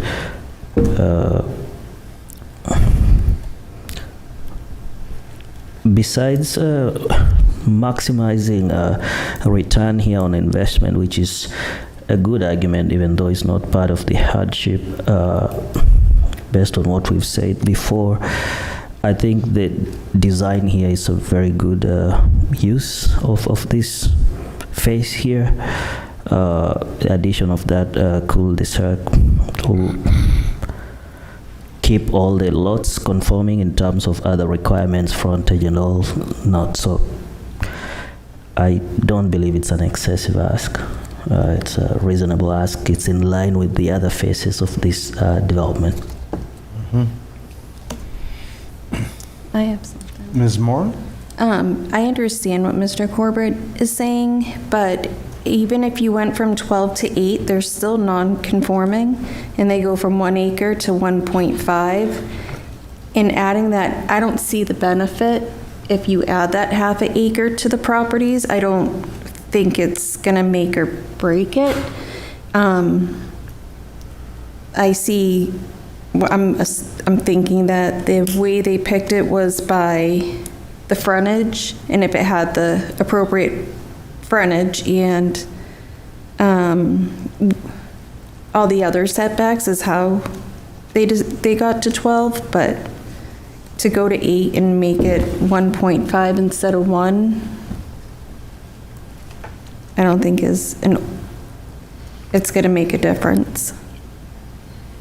I guess in that regard, if you shrunk down 4 lots, does it really make it 1.5, or does it make it some other configuration? I look at the lot 15, I think it's 34 or 24, I can't make it out, but you almost could have divided that lot in theory to what they're doing here, but so I don't think in that regard that's an overreach in their relief request. I'm just kind of in walking in line with what you're suggesting, Mrs. Moran. Mr. Tripp? Well, I actually like the 1 acre lot. I think it, it's kind of is an impediment to what's going to happen, I think, in the future is when everybody wants their ADUs. Mm-hmm. Since it's a 1 acre lot, that's going to make it, the proliferation of the ADUs a lot more difficult. So if you're looking for a positive, that would be something that I would suggest. Yeah, concept I hadn't considered. Reverse engineering. Anything I else? guess to Mr. Tripp's point, is it eliminating that if you've now doubled the amount of houses? Haven't you just created the same scenario as what the ADUs do? Only rather than a smaller ADU, you've now just allowed for a house of the exact same size while splitting the property in half. Did you follow that, Mr. Tripp? Could you say that again, please? You say that it would, going from the 2 acres to the 1 acre will eliminate the ADU problem. But I look at this as almost the same thing, that if you had less lots, even if you put the ADUs on, now what's happened is we've maximized the lots. Now you have 12 full-size houses rather than if you had 6 houses with 6 smaller ADUs. Well, I would much rather have 12 individual single-family homes than 6 family homes and another 6 ADUs, because ADUs have bring their own problems to the development. Okay. I think the last thing that I would just state with, and I can kind of feel that I am a lone wolf, when you look at 15, 32, 33, 34, I think part of the largest problems I have with this is how these properties are completely shaped in the different directions from the remainder of the street, and how you now have, is it lot 1535 with 3 houses, right on its side property line, while every other house got the required spacing as called out by Attorney Germaine. It does seem that, in order to maximize this, we have just skipped 1 house where the argument was made that we now have the proper relief for everyone's neighbors. So I can tell it's just me, but I just really don't like the way it's depicted. It does feel that houses have just, or properties have just been forced in arbitrarily.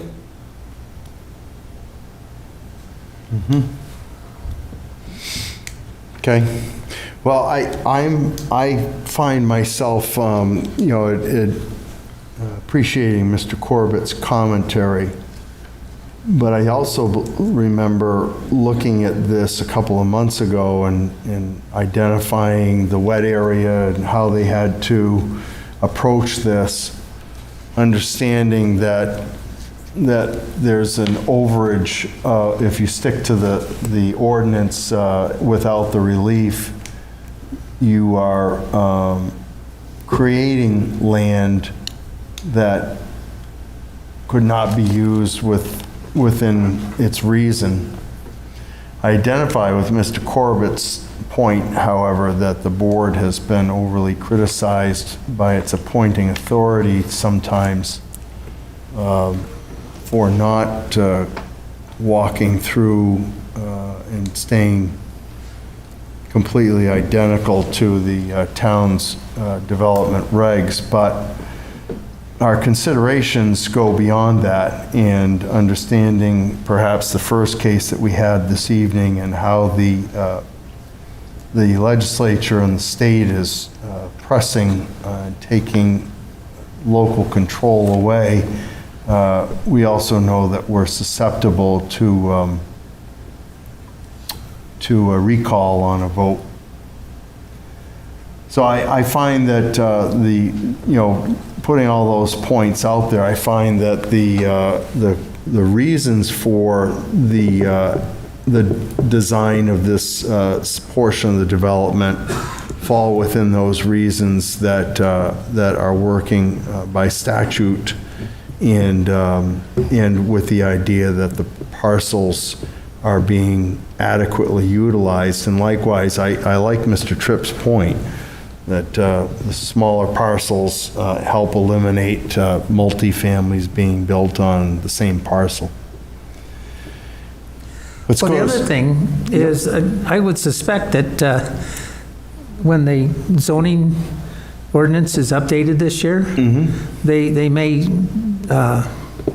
change the MDR to accommodate for parcels that have public water. Now, because as the applicant said, there are other zoning districts that the size of the lot required is dependent upon whether there's public water. or public sewage. Yeah. You know, so I would hope that the planning board, when they go through the update for this, is that they would make a change that, you know, permits this instead of making it, you know, having the applicant come to the zoning board.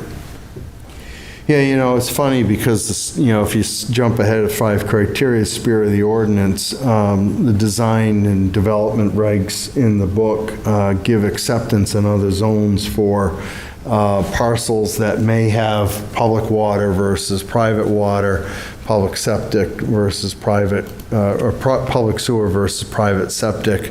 And also, when both are utilized, you know, it distinguishes the square footage that's necessary in those zones. So you almost could use that argument in this regard here as well. Anyway, let's structure a motion. We got subject to obtaining all state and town permits and inspections. Likewise, we have subject to planning board subdivision approval. Ms. Owen, did we already pass that? No. They have to go back? Correct. I see. Okay. Any other conditions anybody would want to stipulate here before we move this on for a motion? Mr. Corbett? No, I have nothing further to add. Okay. All right. That being said, if there's no other stipulations to the motion, let's take a motion to come out of deliberation. So moved. Mr. Obimba? I'll second. Thank you. All in favor of coming out of deliberation, say aye. Aye. Any opposed? All right, hearing none, we are out of deliberation. Ms. Moran, you have a motion to read. I do, thank you. I make a motion on case number 26-115 to grant a variance to the terms of Article 6, Section 165-47.b.1 of the Town of Derry zoning ordinance to subdivide approximately 16 acres into lots with less than the required 2-acre minimum. Parcel ID 14015, zoned LMDR, as presented with the following conditions. We have 2. 1, subject to obtaining all state and town permits and inspections. 2, subject to planning board subdivision approval. And that concludes the reading of the motion. I need a second. Second. Mr. Tripp seconds the motion. Puts that on the floor. Mr. Corbett, you have a finding of fact for us? Yes, finding of fact for case 26-115. Heard on June 18th, 2026, the ZBA heard the application of Germaine Blaszka, PA, on behalf of JIL LLC, concerning the property located at parcel ID 14015. Notice was provided to the immediate abutters per statute. The board received testimony from the applicant and legal counsel, town staff. The applicant is requesting a variance to subdivide an approximate 16-acre portion of the property into 12 lots having a minimum of 1 acre each. The property is located in the low-medium density residential zoning district, which requires a minimum lot area of 2 acres. Parcel 14015 consists of approximately 83 acres and is part of the ongoing Denali Estates residential development project. The proposed lot subject to this application will be located within an approximately 16-acre portion of the parcel in Phase 6. The proposed lots would meet or exceed the 150-foot frontage requirement. The proposed lots would be serviced by municipal water and private septic systems, and fire protection in the form of a cistern or residential sprinkler system would be required. If approved by the board, a subdivision approval by the planning board will also be required. The board weighed testimony both for and against this proposal. Now moving into the 5 criteria. Mr. Obimba, do you find that the unnecessary hardship is demonstrated because the hardship relates to the unique characteristics of this property? I do find that the applicant has demonstrated that observing the ordinances as written will result in undue hardship for the reasons we've clearly stated during deliberation. Thank you. Mr. Tripp? I believe there's a hardship in that the proper use of the land would be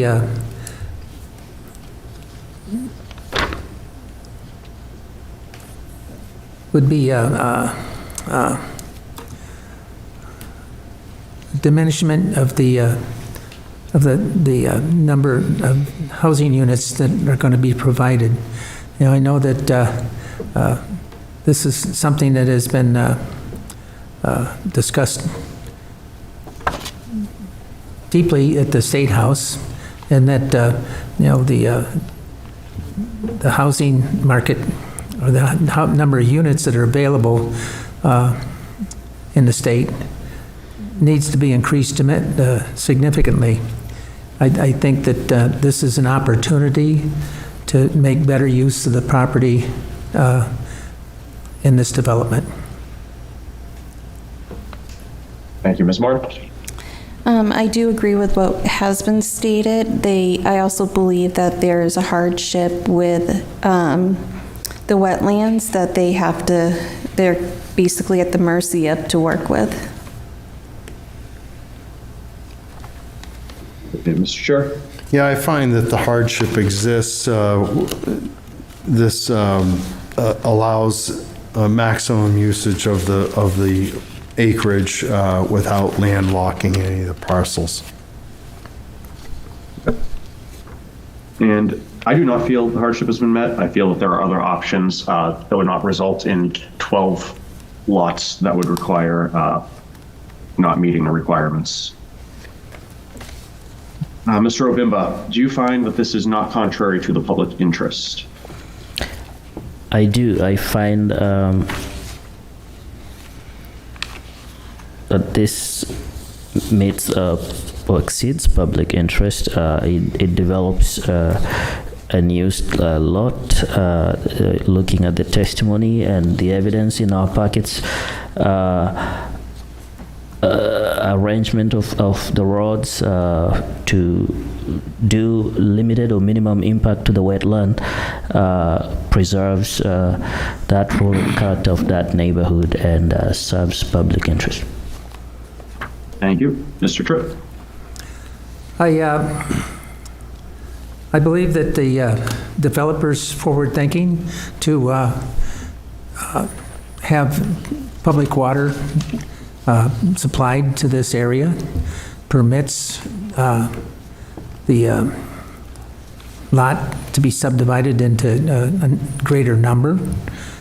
And as I've said earlier, that housing is something that is, you know, the state has been looking at in great depth, and how they're going to increase the housing so that we can have a better, well, there's just a lot of things that we need housing for. So I would say yes. Thank you. Ms. Moore? I feel that the variance will not be contrary to the public because it meets all the other requirements of the zoning ordinance. Thank you. Mr. Sheriff? Yeah, I find there's no gain to the public in denial of this, and so I think the public interest is affirmed. All right, and while I do not like the layout of 3, as I mentioned, as Mr. Perkins stated, I don't think there would be a gain here necessarily to the greater public interest. I don't necessarily think that's contrary.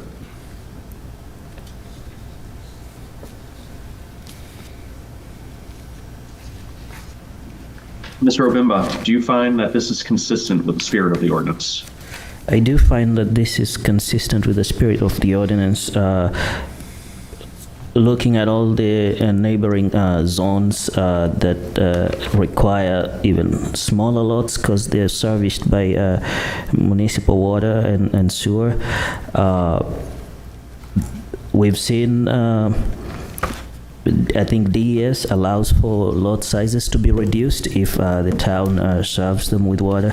So, yes, I do believe that the spirit of this ordinance is observed, and granting this variance does not violate any provisions of that ordinance. We still promote health, safety, and general welfare for this community. Thank you. Mr. Tripp.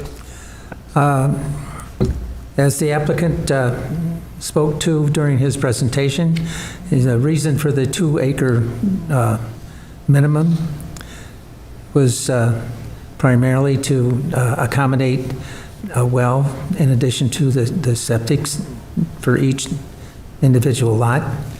By providing public water to the lots, that eliminates the rationale for the second acre. I believe that given that the spirit of the ordinance is definitely supported. Thank you. Ms. Moore? I feel they've met the criteria to keep within the spirit of the ordinance. It also still has planning board approval, so if they want to change it to fit more, in their opinion, there's still that option as well. But I do feel they've met the criteria.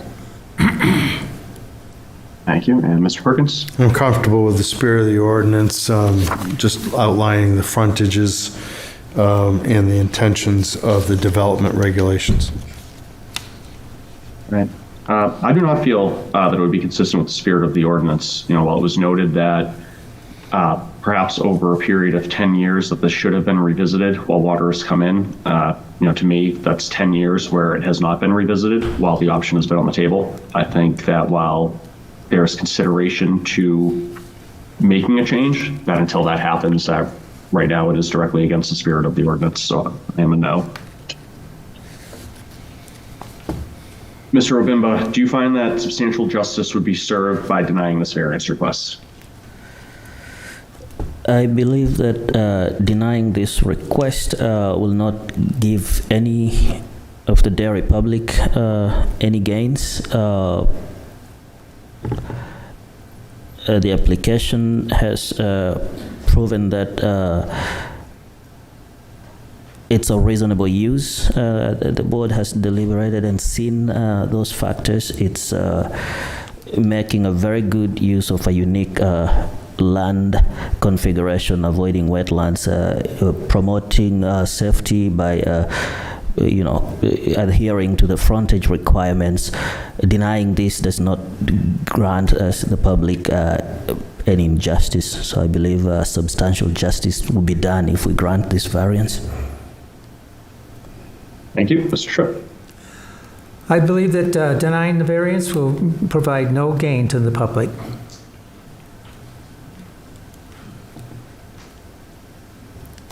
Ms. Moore, do you feel that a substantial justice would be served by denying this variance?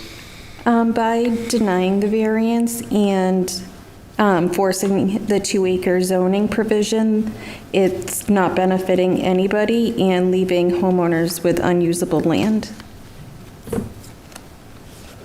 Mr. Perkins? Yeah, I think substantial justice has been served here. It's fair regarding, especially considering the abutting zoning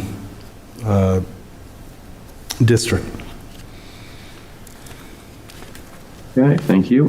For reasons that I've stated before, I feel the 12 lots requiring a variance is not reasonable. I feel that moves into excessive.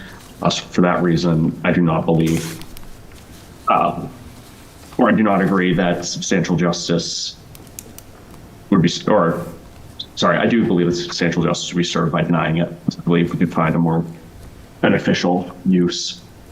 But lastly, Mr. Obimba, do you find that the applicant has adequately demonstrated that the surrounding property values will not be diminished? It's a brand new development. We've had testimony over the years. We've seen it ourselves that getting brand new properties developed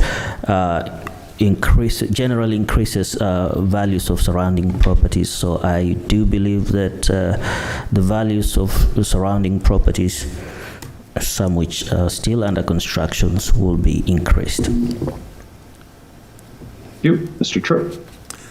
I believe that by permitting 1 acre lots, that the properties will be much more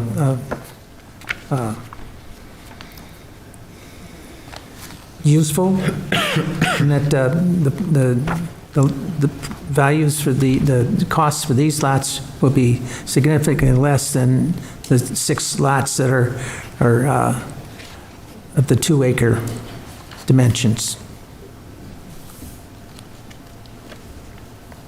Thank you. Ms. Moore? I feel that the values of the surrounding properties are not diminished because where it is a new development, and for the properties themselves, town water on that side of town is rare and definitely a benefit. Mr. Perkins? Yeah, I don't find there's any diminution of property value. It's within the board's authority to have that determination, even when presented by professionals related to those industries. And I'd agree with everybody. Well, I think, you could argue that you lose some value going from 2 acres to 1 acre. I think even my, proposed solutions don't do that. But overall, it's going to be the houses in this development that's going to increase the property value. I don't think going down to 1 acre is going to negatively impact that. That concludes the finding of fact. Does anybody have any additions or addendums to make? Seeing no gestures, all in favor of moving this for a vote, say aye. Aye. Any opposed? Mr. Corbett? I will vote no, reasons for the hardship, primarily. Ms. Moore? Chair, I vote yes. Mr. Tripp? I vote yes. Mr. Obimba? I vote yes. The chair will make it 4-1. Congratulations, gentlemen, you've been approved. Anybody aggrieved by this has 30 days to ask this board for reconsideration. Have a good evening. Next up is case number 26-116, Kilduff Realty Trust.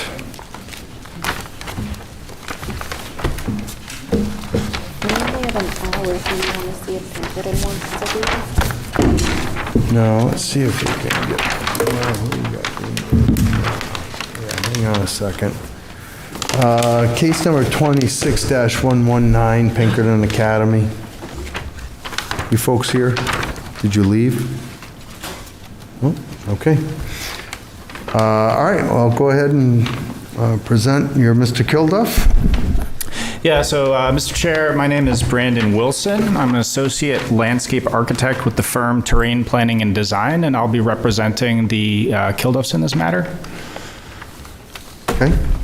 So we ask that you read the application face page and the 5 criteria first. Deviated that from that in the last case accidentally, but we'll try to get the 5 criteria in and down before you proceed. Do that for us, and then you can have the latitude you need. Yes, so the proposal is to construct a new house with encroachment into the front and side property lines. We believe that the variance will not be contrary to the public interests because it's in the public interest to allow property owners to reasonably and responsibly develop their properties in alignment with the goals and intent of the zoning ordinance as guided by the master plan. The proposed use is to add housing within a residential zone, promoting Derry as a place to live, which is master plan goal number 4. The proposed house includes specific elements to allow the owners to ultimately age in place, aligning with master plan objective number 4.3. Additionally, the proposal provides adequate off-street parking via an attached garage, despite the small lot size. The spirit of the ordinance is observed because the essential characteristics of the neighborhood are maintained. Additionally, the proposed building area precisely 1,752 square feet, is less than what would be allowed under Derry's zoning, which is limited by the size of the side yards, in this case, 1,933 square feet of allowed coverage. Effectively, we have to comply with the Shoreland Water Quality Protection Act imposed by the state because this property is within 250 feet of a public water, in this case Beaver Lake. And so we have to keep the whole house outside of the 50-foot setback from the lake. That pushes effectively coverage into the front and side yards. We believe that substantial justice is done because granting the variance allows reasonable use of the property in a manner that maintains the existing character of the neighborhood. The proposed site shares many design elements common to the lakefront residential style of the neighborhood. That is to say, off-street parking along the roadside, with the lakeside having outdoor living areas and a walkout lower level that responds appropriately to the surrounding topography. The stormwater management improvements guided by the SWQPA rules result in enhanced lake protections for water quality, aligning with Master Plan Objective 1.5 to protect and promote the town's natural resources. The values of surrounding properties will not be diminished because the proposed structures represent an aesthetic improvement to the property, which is currently vacant. There are no buildings on the property at all. We believe the proposed house will not create overcrowding in the neighborhood. The proposed house is set back a similar distance from the road when compared to other houses along Coles Grove Road, and it's greater than 50 feet from the lake, so it will not screen abutting properties' views out over the waters. To the north of the property, there is a deeded lake access right-of-way, and that preserves open space to the adjoining Lot 10 on the other side of the right-of-way. This is the only property along the street that we would say has significant kind of areas of open space or yard within the lot. Most of the parcels have houses that are relatively close together, with many also having side yard encroachment. The proposed house and site are thus in keeping with the character of the surrounding neighborhood. The attractive and useful nature of the proposed improvements will therefore result in no diminution of the surrounding property values. Criteria number 5, literal enforcement of the provisions of the ordinance would result in an unnecessary hardship because the subject parcel is substantially deficient in lot area, only has 0.15 acres where 1 is required in the MDR zone, and more particularly, it is substantially deficient in lot width to a degree that's not common to the neighborhood. It has only 50 feet where 125 is required, and the majority of lots along the road have at least 100. In combined with this 50-foot setback from the lake, 48% of the buildable area within the property is prohibited from having the primary structure on it because it's too close to the lake. And so the need to locate the new house in conformance with this state-imposed setback provides a hardship that relates specifically to the land and this specific parcel. If the board were to uphold the minimum front and side yard depths, that unnecessarily limits the buildable area of this lot when compared to its neighbors.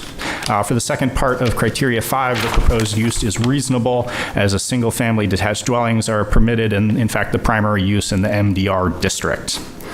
We view this proposal as a win-win. The town receives code-compliant new construction to increase the town's housing stock. The site will also provide water quality benefits in keeping with the other goals of the master plan, and the applicant gets a house that is prepared for them to inhabit long-term, whatever may come. So I do have the full-size plans here with some highlighting. I can briefly discuss those if you'd like for the benefit of the members of the public.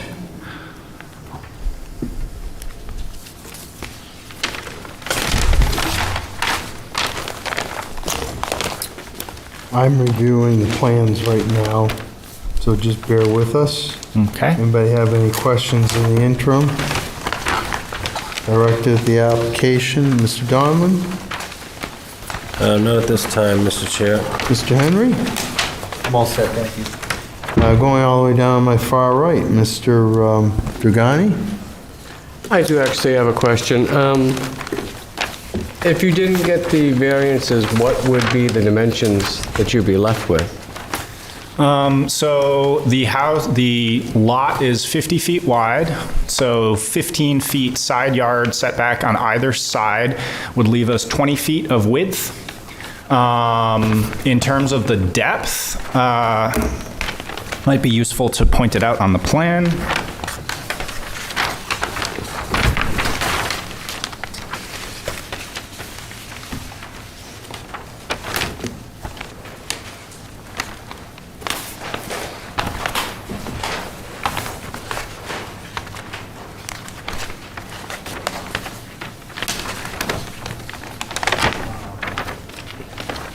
Mr. Preventer, do we have a camera that can focus on that across the room? Yes.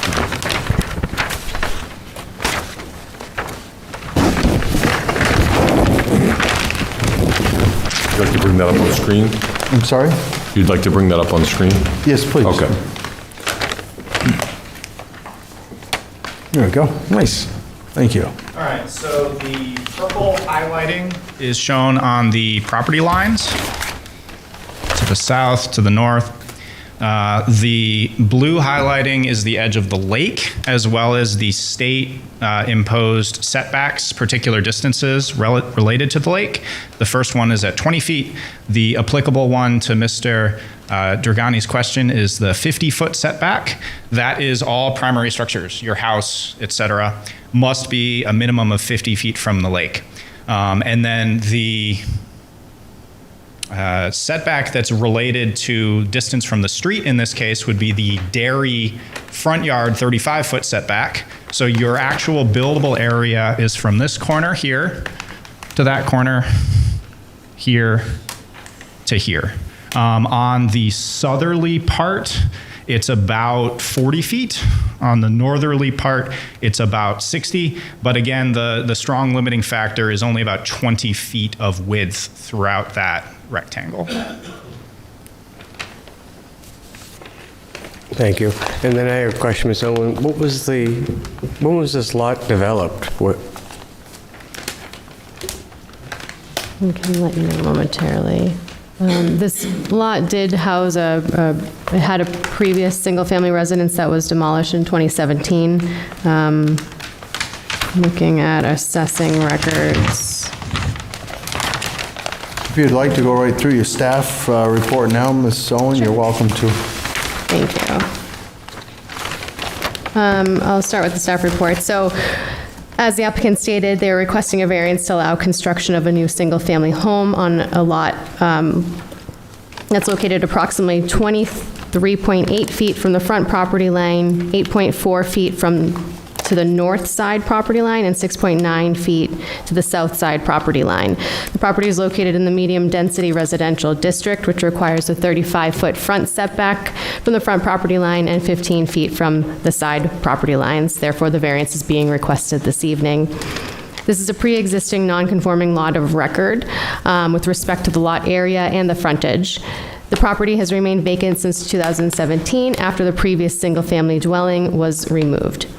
The property is located along the waterfront of Beaver Lake and is located in an area of pre-existing non-conforming small lots of record and non-conforming structures. The property is serviced by municipal sewer and private well. An approved state shoreland permit has been issued through New Hampshire DES as well. If approved, appropriate permits and inspections will be required, and if approved, a flood elevation certificate will be required as well. And there are pictures on file. And I'm not quickly finding the, looks like maybe,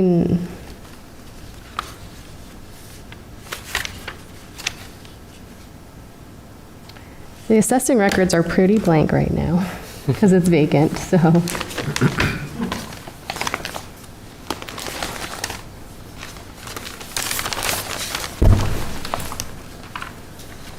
The property was originally purchased in 1997, but I'm not finding a lot in here, to be honest with you, when it was originally created.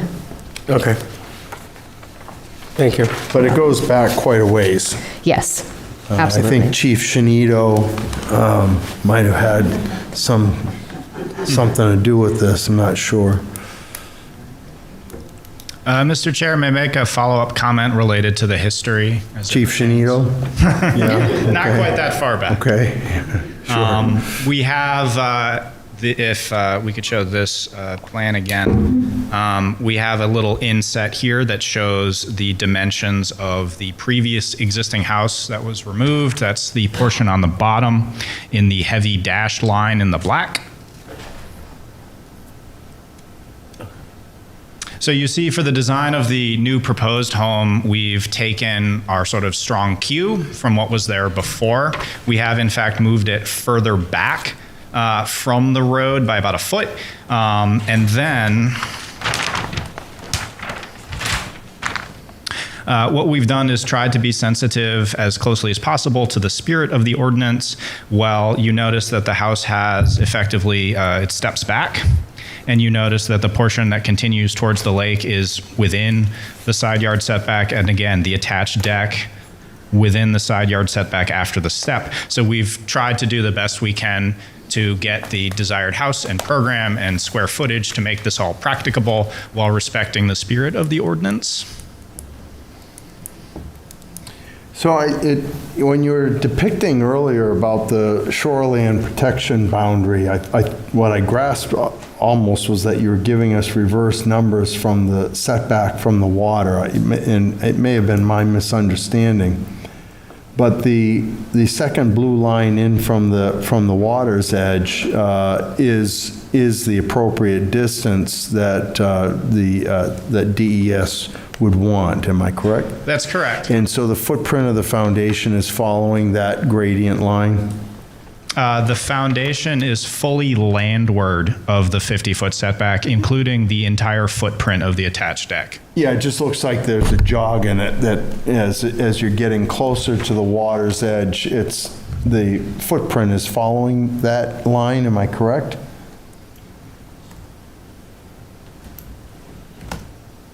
Is there a jog in the foundation, the dotted line in the inner corner there?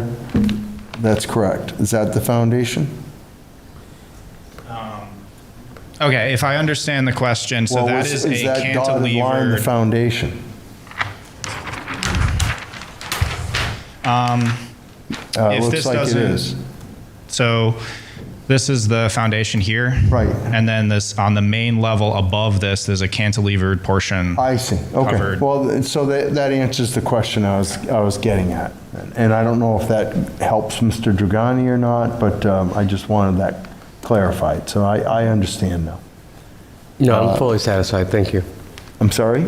I'm fully satisfied. Okay, thank you, Mr. Obimba. I'm all set. All right, Mr. Dietzel. So you say it's in the 50-foot primary structural setback from Beaver Lake reference. So it's 50 feet, more than 50 feet from the lake. If you move it back to conform with this, will you be then too close to the lake? It's sort of From the road? yeah. Yes. Okay, so we're either going to encroach on the lake or encroach on the front. Yeah, so very briefly, if you have a house that's too close to the lake, under state rules, you're allowed to keep it, certainly. You're also allowed to redevelop it within its existing footprint. If you don't have that, there's no provision that I'm aware of for constructing a new house that fully complies with the town of Derry rules that is within 50 feet of the lake. You've You will answered my not receive question. a shoreline permit. You've answered my question. Thank you, sir. What is the square footage of the home? I guess the first floor, because you've indicated there's going to be a cantilever, so there's a second floor.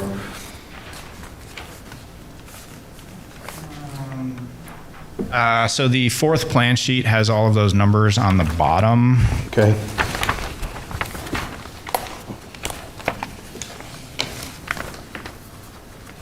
I think that kind of goes to the questions that we're asking, right? We understand all the compliance that you're speaking of and that you're trying to fit this into there. I think part of the question when you get into the 5 criteria is, are you overbuilding the site or is it a reasonable square footage? And I guess two ways to answer that. One is the direct way, which is, well, the house is 1,200 square feet, 600 square feet on the first floor, 600 on the second.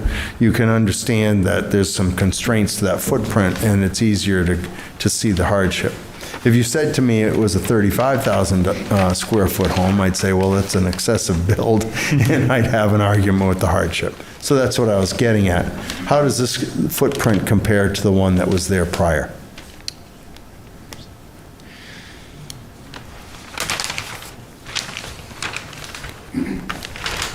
The square footage of this one is 1890. Okay. Doesn't play. Is that about, so it's probably a little bit more square footage on the second floor than there is on the first?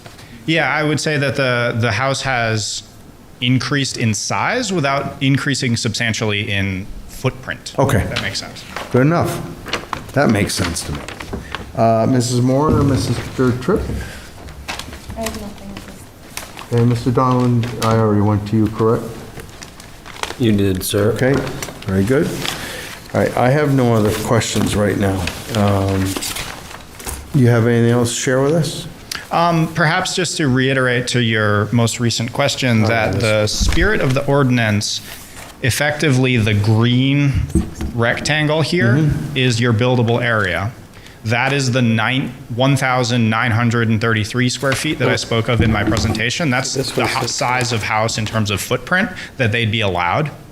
We have proposed a house that's 200 square feet smaller than that in area, but it is distributed differently so that it can comply with this 50-foot setback from the state, which constitutes the hardship in conjunction with the lot width. So effectively, to your question, Mr. Chair, is it too much house?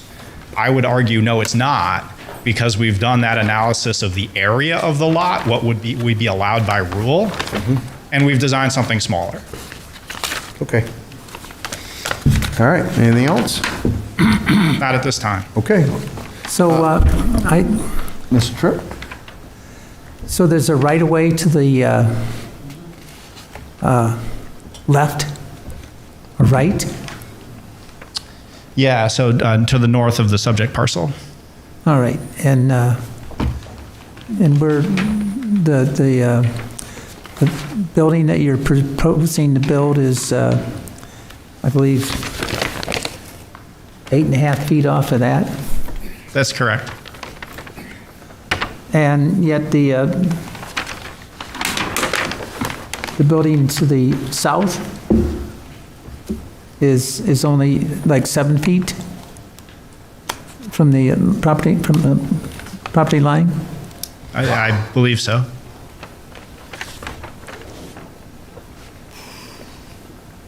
And where's the abutting house located? Is it 15 feet off the property line? The abutting house to the south, sir? Yeah. It is, I believe there's encroachment into the side yard with that house as well. Oh. It's close.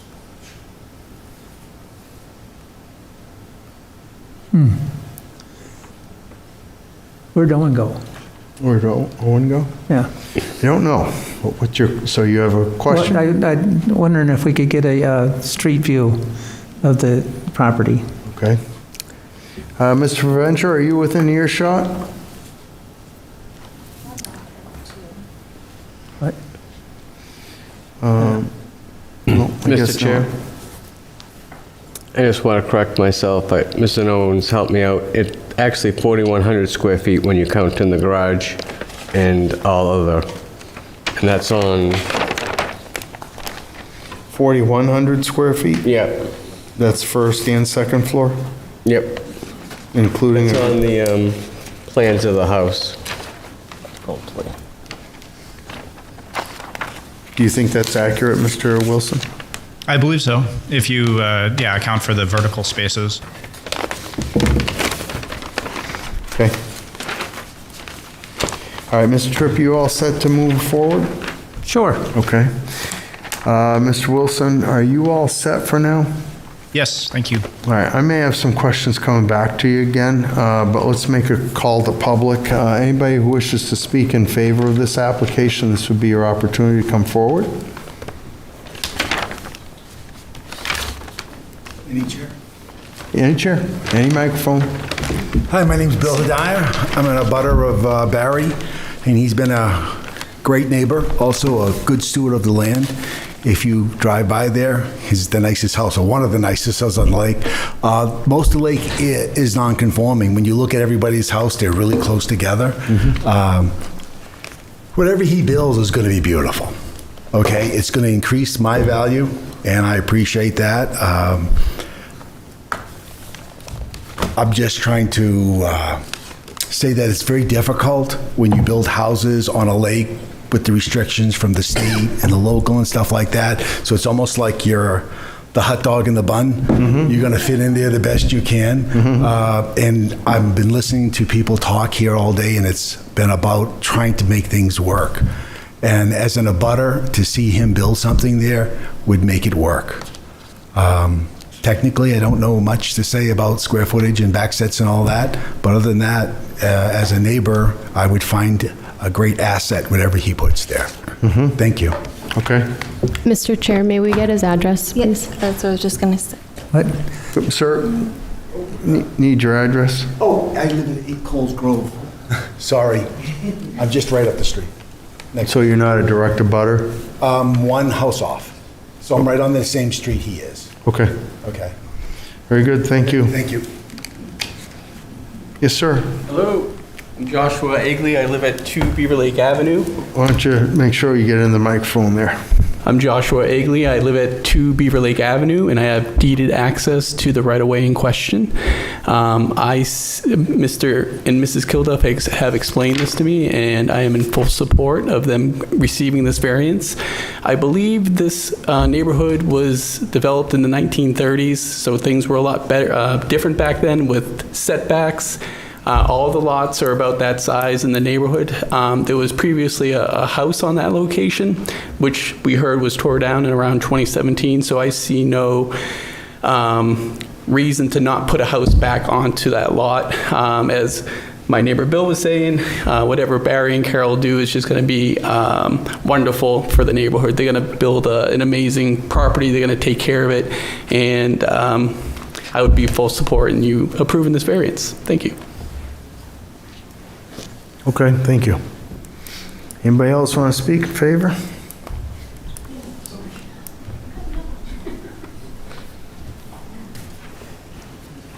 Hello, Stephen Anthony, 20 Coles Grove, and also what was previously 18 Coles Grove, so an immediate abutter. A few points here. So the values of the home would certainly increase by this project. If you were to deny this request, the public would achieve no gain. This project would have no negative impact to the lake. Well, I know the setback now in today's day is 50 feet.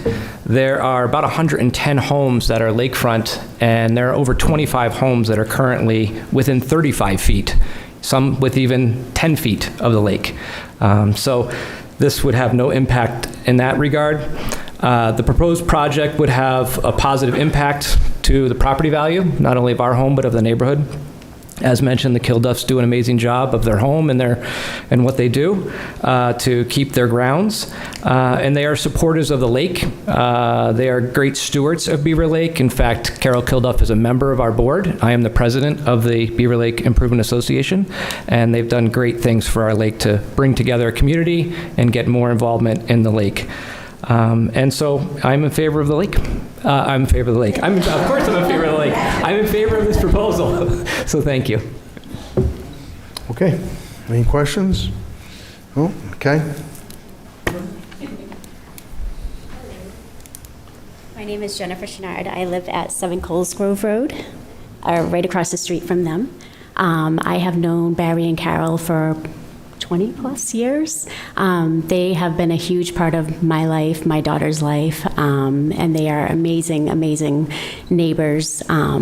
I do remember there being a house there, and I just wanted to, I agree with everything they said. They kind of took everything out of my mouth, but I just wanted to say that I do approve of this and support them 100%. Everything they touch pretty much turns to gold, so.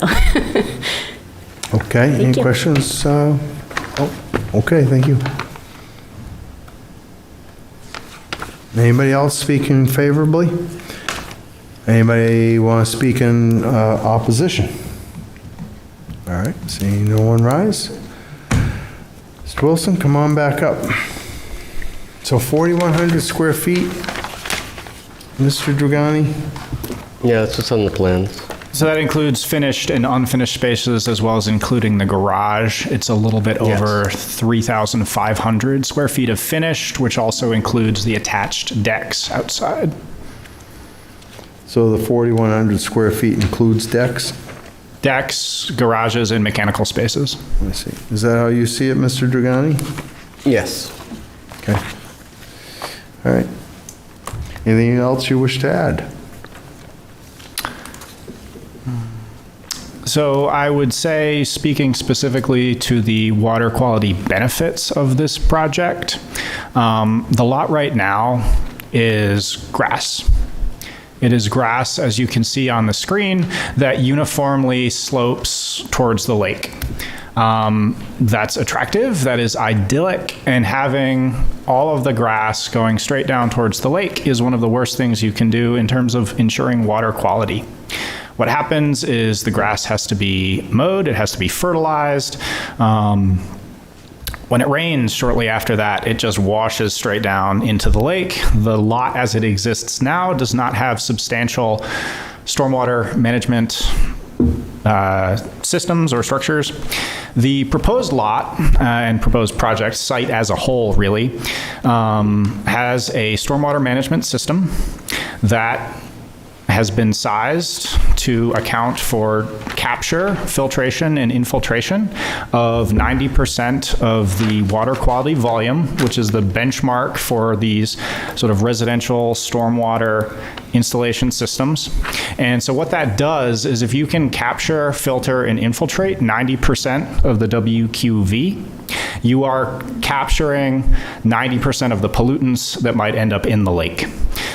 So for this particular project, the driveway is permeable, the patios are permeable. Underneath all of the roof overhangs is a drip edge infiltration trench, which will capture all of this stormwater from all of the new and existing surfaces of the lot. And then, as I said, filter and infiltrate it. Right now, there's no real capacity to do that because the lot is vacant. So put in those terms, this project will provide a public water quality benefit, which is that incremental treatment and capture, filtration of stormwater. But in this depiction, a smaller home essentially does the same thing, correct? And what you're asking for is not us to purify, allow a build to purify the water, but you're asking us to allow a build that doesn't conform and the same thing that you are indicating can be accomplished with a smaller footprint. I mean, your containment could occur and the runoff could be contained with a smaller footprint or a smaller home versus the size that's being proposed. I believe that's reasonable, yes. And I understand the front setbacks. I wrestle with the side setbacks and how much bigger this footprint is and haven't quite totally wrapped my head around the different sizes that have been spoken to.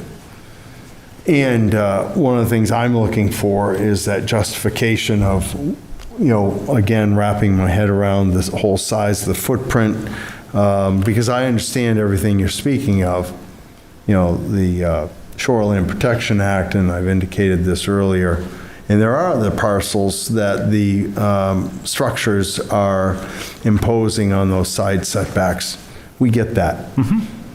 And it's custom and it's common to see that around old lakes, and I've had those experiences myself. So I guess for me, I'm more justifying not the fact that you're trying to protect the water quality, but why we need this size of a home in order to function and resolve the same conflict. Mm-hmm. Does anybody else have any questions for Mr. Wilson?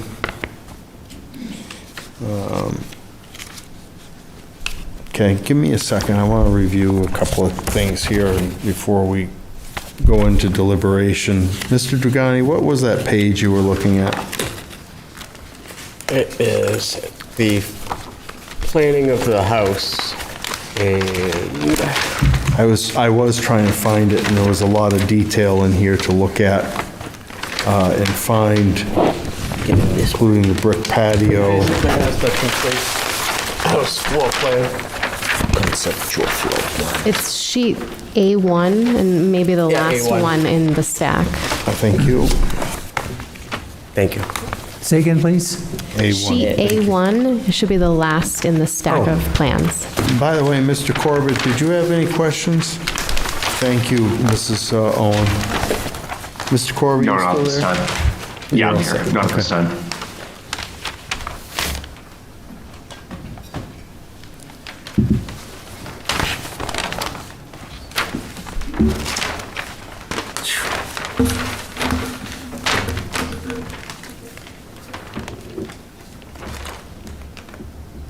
I see a proposal for a lap pool. Must be in the basement. That's correct.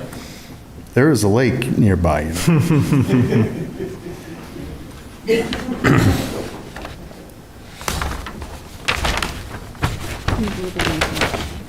know. Well, they can chop ice. How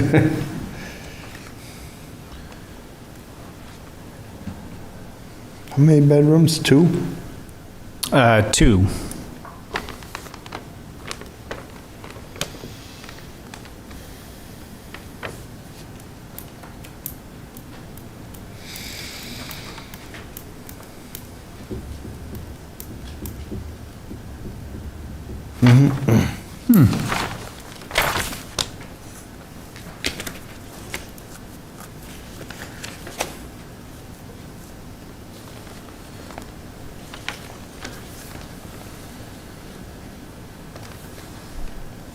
Okay, I'm ready to proceed. I don't know how accurate Zillow is. It says that the other house was built in 1955 with 4 bedrooms, 2 baths, 2,239 square feet. But again, Zillow is my source. 2,900? No, 2,239. And that's, must be livable square feet. Yeah, I mean, overall, I'm looking at the design. Contains the vehicles off the street. A vehicle like a Chevy Suburban that's depicted is probably about 21 feet long. Certainly consumes up a lot of the 35 feet of the frontage setback that they're asking for relief on. Pulls the vehicles inside, and that's not unreasonable in my viewpoint. First floor is not excessive in size. And second floor follows or mimics that.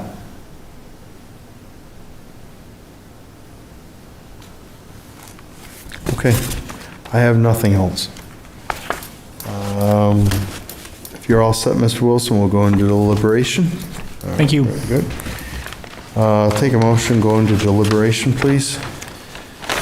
So moved. Thank you, Mr. Tripp. Second. Thank you, Mr. Dietzel. All in favor of deliberation, say aye. Aye. Any opposed? Hearing none. I don't have that. Anybody wish to start off in discussion? Mr. Dietzel? Well, I think the proposal is a reasonable one. The 5 criteria were addressed. It seems to me that the structure itself is reasonable in dimensions and footprint and so forth. The only problem is what they're here for the variance for, and that's the setbacks. they could pull it back, but then they'd be closer to the shore, and so I think it's a good proposal. Mr. Tripp? Well, it's not a very big lot. That's readily apparent. I think the northern side, being able to be 8.5 feet off the lot line is fine, seeing how the abutting lot is right away. So there's nothing going to be built there. I do have some concerns with it being only like 7 feet off the southerly lot, because there's no guarantee that the building that exists there is going to, if it was going to be rebuilt, would creep in a little. So it's I have some concerns about it being, shoehorned in like this. So they do own that lot as well. I know you can't say they'll own it forever, but it does show that they own Lot 6 as well. And Mr. Tripp, I went through about 20 years of photos, and you actually can see lot or house 12 get rebuilt in the last 20 years. It originally resembled the structure that was at 16, and from at least 2011 until now, it looks like it's on quite the restoration and increase in size. So I don't think I have a tough time looking at what's there now and thinking it would be redeveloped really at all. If that just helps at all. And we usually have people that have access to the easement. They usually, are abutters that come and they're not for it at all. And we've had the complete opposite.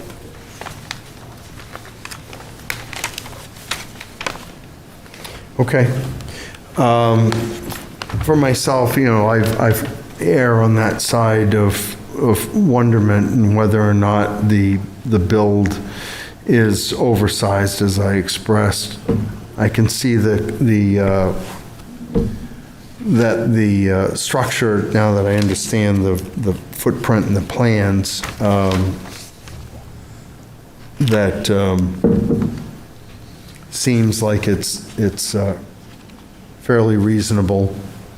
I don't know, looking at the footprint and the design of the footprint, I don't know how much more you would contain, that you would still be looking for relief from the side setbacks. And I can agree with the layout of with the garage and storage of the vehicles away from the street, so that seems reasonable to me as well. I'd like to structure a motion, but for whatever the reason, my motion sheets keep running away from me.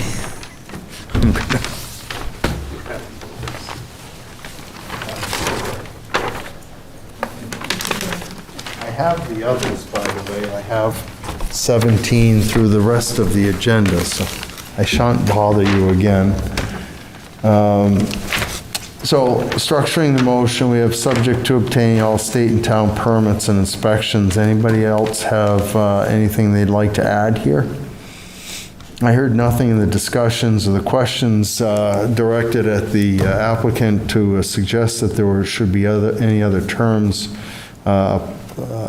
added to this motion, so I'll presume the silence from the other members is a sign that we can move forward. So that being said, let's take a motion, come back out of deliberation.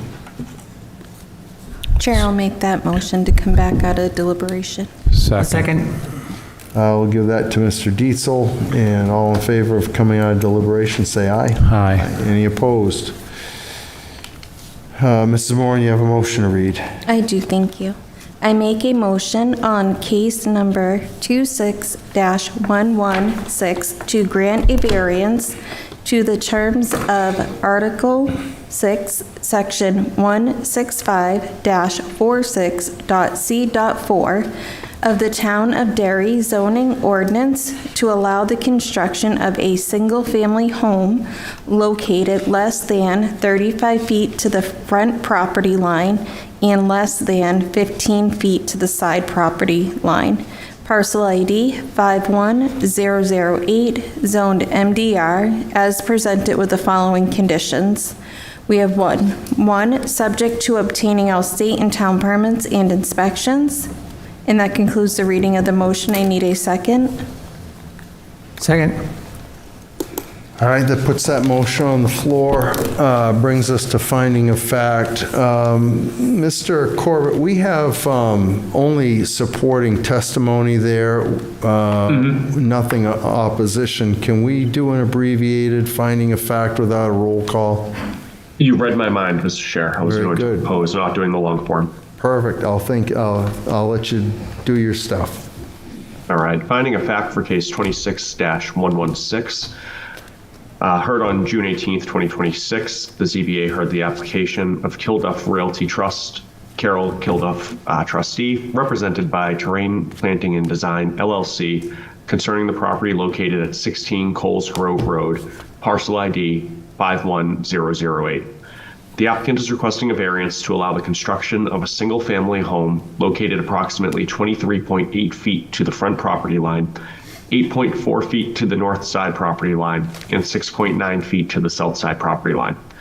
The property is located in the medium-density residential zoning district, which requires a 35-foot minimum setback from the front property line and a 15-foot minimum setback to the side property lines. Therefore, a variance is being requested. This is a pre-existing, non-conforming lot with respect to the lot area and frontage. The property has remained vacant since 2017 after the previous single-family dwelling was removed. The property is located along the waterfront of Beaver Lake and is located in an area of pre-existing small lots and non-conforming structures. The property is serviced by municipal sewer and a private well. An approved state shoreline permit has been issued through NHDES. And the board also includes all facts found in the meeting minutes for this application and includes all meeting minutes into its finding of facts and decisions. Does anybody have any additions or addendums to make? Seeing no gestures, all in favor of moving this for a vote, say aye. Aye. Any opposed? Mr. Dietzel? Yes. Mr. Tripp? Yes. Mrs. Moran? Yes. Mr. Corbett? Yes. And I'll make it unanimous by a vote of 5-0, so congratulations to the applicant, Mr. Wilson. Anybody aggrieved by this has 30 days to request rehearing. After that, recourse will be to Superior Court. Have a good evening. Thank you. Thank you all for your time. You are welcome. All right, so other business here. We're going to get to the next case. We have Cocozo and Pinkerton Academy. We're probably not going to get to you this evening. Pinkerton Academy. I know. Pinkerton Academy. So we're going to take a motion, put you off to the next meeting. Unless you have an objection, but you can sit here. You might be sitting here for 2 weeks. That's case number 26-118 and 26-119. We won't get, I don't see us getting to you this evening. Do you want to go to the next meeting? Okay. So we need a date certain. We will, Ms. Owen, I think we can leave that date open for the discretion of Pinkerton. Absolutely. And, you know, if we go too long, then you have to renotice. Yep. Just so you're aware. No problem. Kozo, you here? All right. So we won't get to you tonight. You want to come back to the next meeting? Yeah. Okay. Yep, okay, so give me a motion for 26-118, please. Table to the next meeting. So moved. Thank you. Second, please. I'll second. Thank you. All in favor of that motion, say aye. Aye. Any opposed? Hearing none. Case number 26-119, Pinkerton Academy, tabled to the next scheduled meeting. I have a motion for that, please. I'll make the motion. Mr. Tripp has that. Mr. Obimba, you want a second? I will second. Very good, thank you. All in favor, say aye. Aye. Any opposed? All right, so gentlemen, we have you scheduled for the next meeting. Just stay in contact with code enforcement if you can't do that, and we'll work out details afterwards. Thank you for your patience. Sorry that's gone on so long. Next case up is 26-117, Michael and Franny Greenberg, Greenberg Family Revocable Trust. I'm going to let an alternate sit. Very good. Mr. Donlin, would you sit on this for me, please? Yes, sir. All right. Folks, how are you this evening? Fine, thanks. Thank you. All right. Appreciate Out your to time. save critters, I presume? Yes. All right. Everybody's doing So well. we ask that you read the 5 criteria for the record, okay? And the faster you can go, the faster we can get out of here. Trying to do it so you can read it. The variance will not be contrary to the public interest because the proposed use serves as an important public benefit through wildlife rehabilitation, environmental stewardship, and educational outreach. The use supports the humane treatment, medical care, rehabilitation, and release of injured or orphaned native wildlife while also providing community education regarding responsible coexistence with wildlife species throughout New Hampshire. Millstone Wildlife Center works closely with animal control officers across the state by providing training and guidance related to wildlife handling, triage, and rehabilitation. Due to the organization's established reputation and high level of public engagement, Millstone Wildlife Center also serves as a significant resource for New Hampshire Fish and Game by helping to manage and respond to public wildlife concerns, fielding more than 8,000 public inquiries annually. The spirit of the ordinance is observed because the spirit and intent of the zoning ordinance are preserved because the proposed use remains compatible with the surrounding area and utilizes existing residential and accessory structures in a manner that minimizes impact on neighboring properties. The zoning ordinance currently permits veterinary clinics and the care and treatment of domestic and farm animals, but it does not specifically address licensed wildlife rehabilitation facilities. The proposed use is similar in nature to other permitted animal care uses while operating on a smaller, a nonprofit, and low-intensity basis focused on temporary rehabilitation and release rather than a commercial activity. The proposed use maintains the character of the neighborhood, providing an important public and environmental benefit. Substantial justice is done because granting the variance allows an established nonprofit organization to continue providing valuable public services to the residents and wildlife of New Hampshire. Since its inception, Millstone Wildlife Center has assisted more than 1,000 Derry residents through wildlife response, education, and rehabilitation services. Organization also provides opportunities for volunteerism, community service, public education regarding coexistence with the native wildlife. Through ongoing coordination with the Derry Animal Control Officer and other public agencies, Millstone Wildlife Center provides substantial value and support to the town of Derry and surrounding communities. The values of surrounding property values are not diminished because the proposed use will maintain the existing residential character and appearance of the property. Activities occur primarily indoors and involve temporary wildlife rehabilitation rather than a permanent animal housing or commercial animal boarding. Millstone Wildlife Center will continue to maintain the property in a clean, orderly, and professional manner. Operations are low impact in nature and are expected to generate minimal traffic, noise, lighting, or exterior activity. The property will continue to retain its residential appearance and character consistent with the surrounding neighborhood. Due to the limited intensity of the use, the proposal is not expected to negatively affect surrounding property values. Little enforcement of the ordinances would result in an unnecessary hardship. The property contains existing residential and accessory structures uniquely suited to the proposed nonprofit wildlife rehabilitation use. The existing layout and configuration allow rehabilitation services activities to occur in a controlled, low-impact setting without requiring a substantial exterior development or alteration to the property. The property's existing configuration, accessory buildings, and lot characteristics make it particularly well-suited for low-intensity wildlife rehabilitation activities while preserving the overall character of the surrounding neighborhood. Granting the requested variance would therefore enable reasonable use of the property in a manner consistent with the public interest and compatible with the surrounding area. Hopefully that You was- ever get any bears? We're not licensed to do bear, deer, or moose. That's a shame. All right, so why don't you proceed and tell us what you're doing? I'm sorry. Outside of the scripted.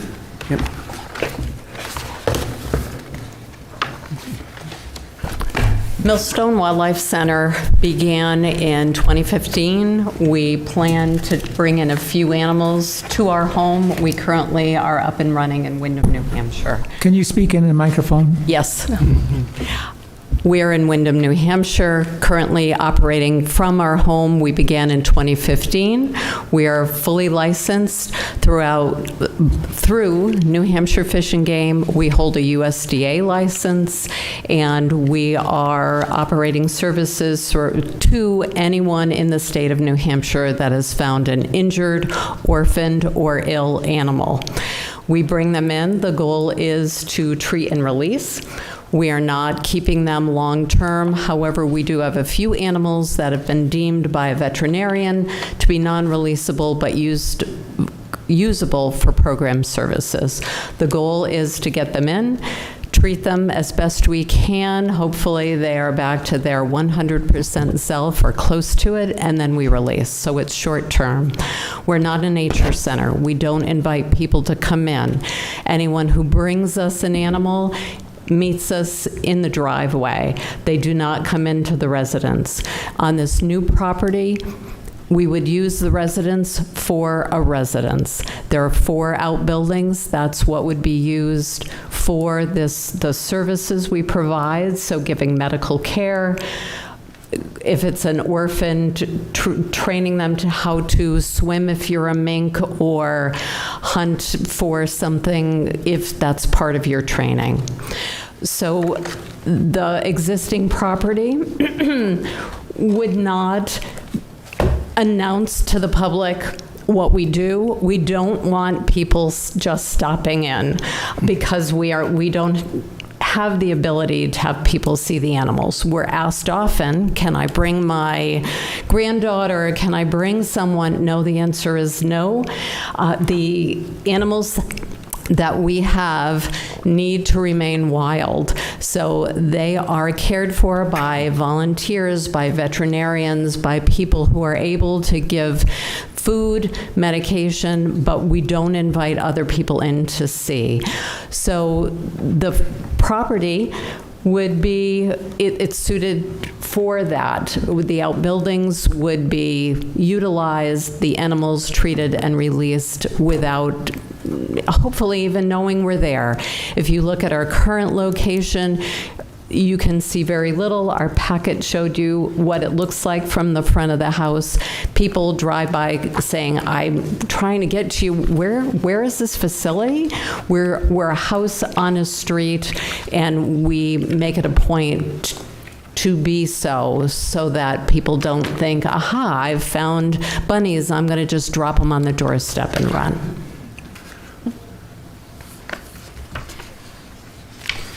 All right. You made mention of program services. What kind of services does your program provide? We, with a limited amount of programs, go out to whatever that location is, whether it be Girl Scouts or what other schools or a senior center.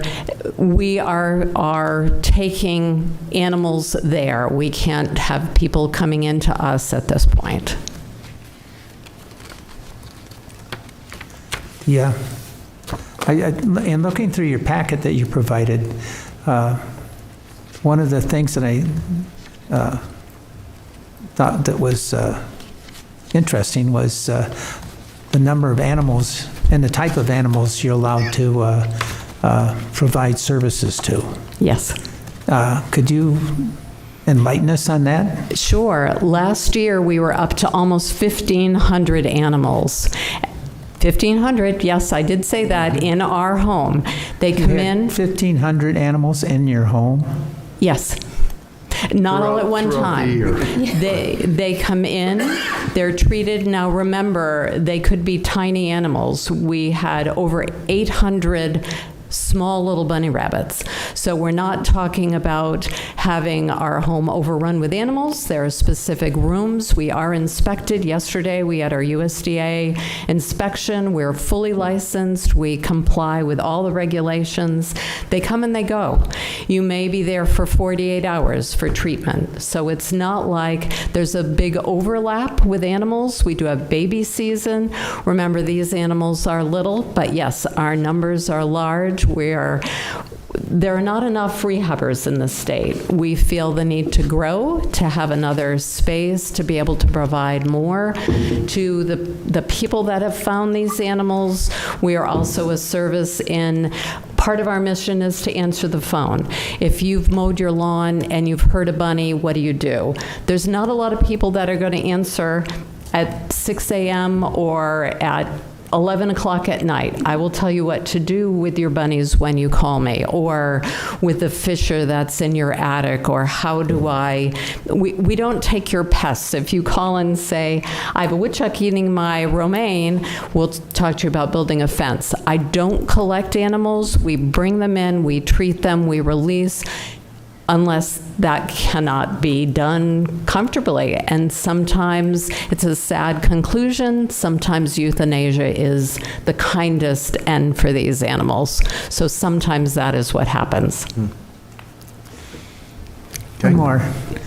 But you said you had like 1476, but 1476. Now, this was not all at once. No. So how many animals would you have on at a maximum on your facility? We don't have a maximum per se, but this is our busiest time of year. Right now, at last count was 111.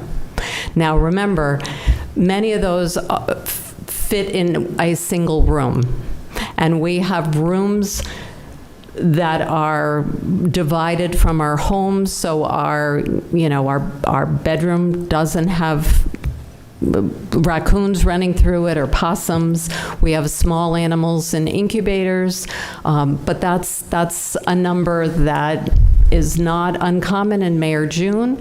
In the winter, we have far fewer because animals aren't having babies in the middle of the winter. What we're getting then is the animal that was hit by a car, is the animal that got stuck in your attic or in somebody's glue trap. So it's very seasonal. Baby season starts now. Temperatures are warmer and it starts a little earlier. May and June are our busiest months. Pardon me, Chair.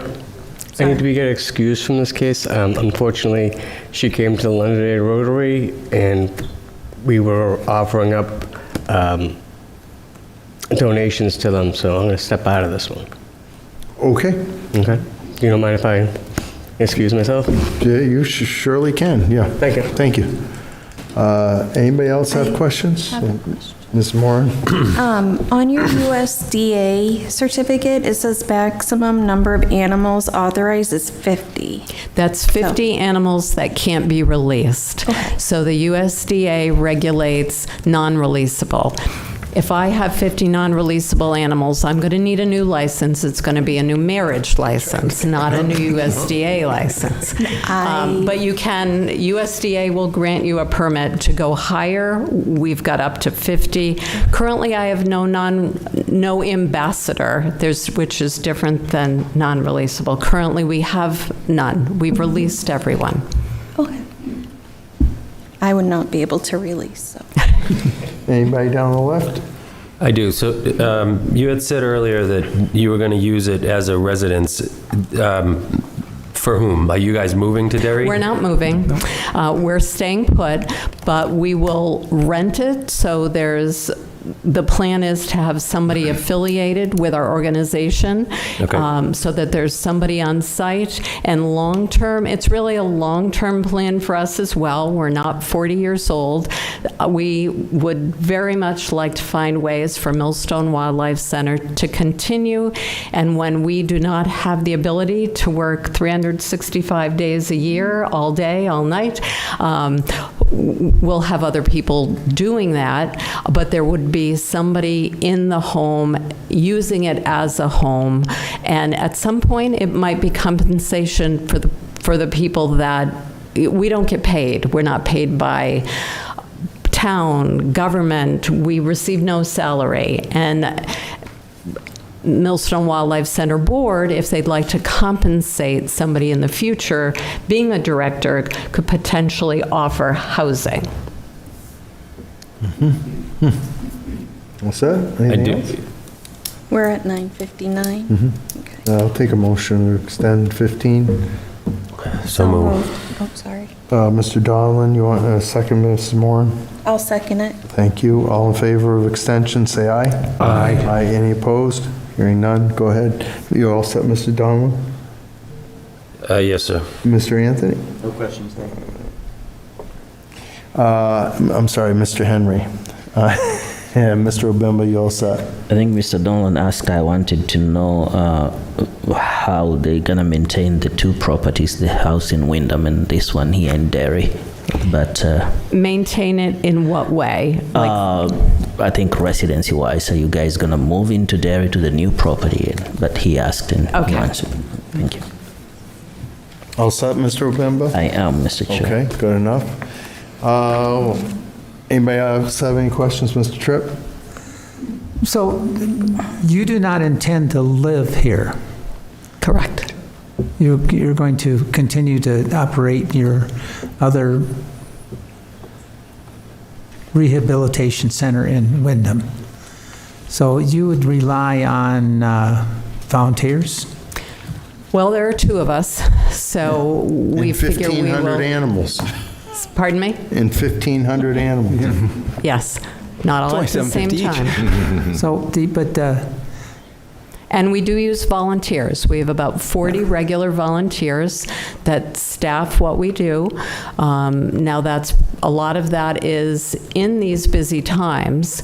We give college opportunity, college credit opportunity to, currently we have 10 different interns that come and they're learning how to care for these animals and they help with the work. So that would be part of it. But yes, there would be someone over there, will remain as headquarters. All the animals come to the Wyndham location. It could be that opossums go to that location, are in the barn, or are in the garage.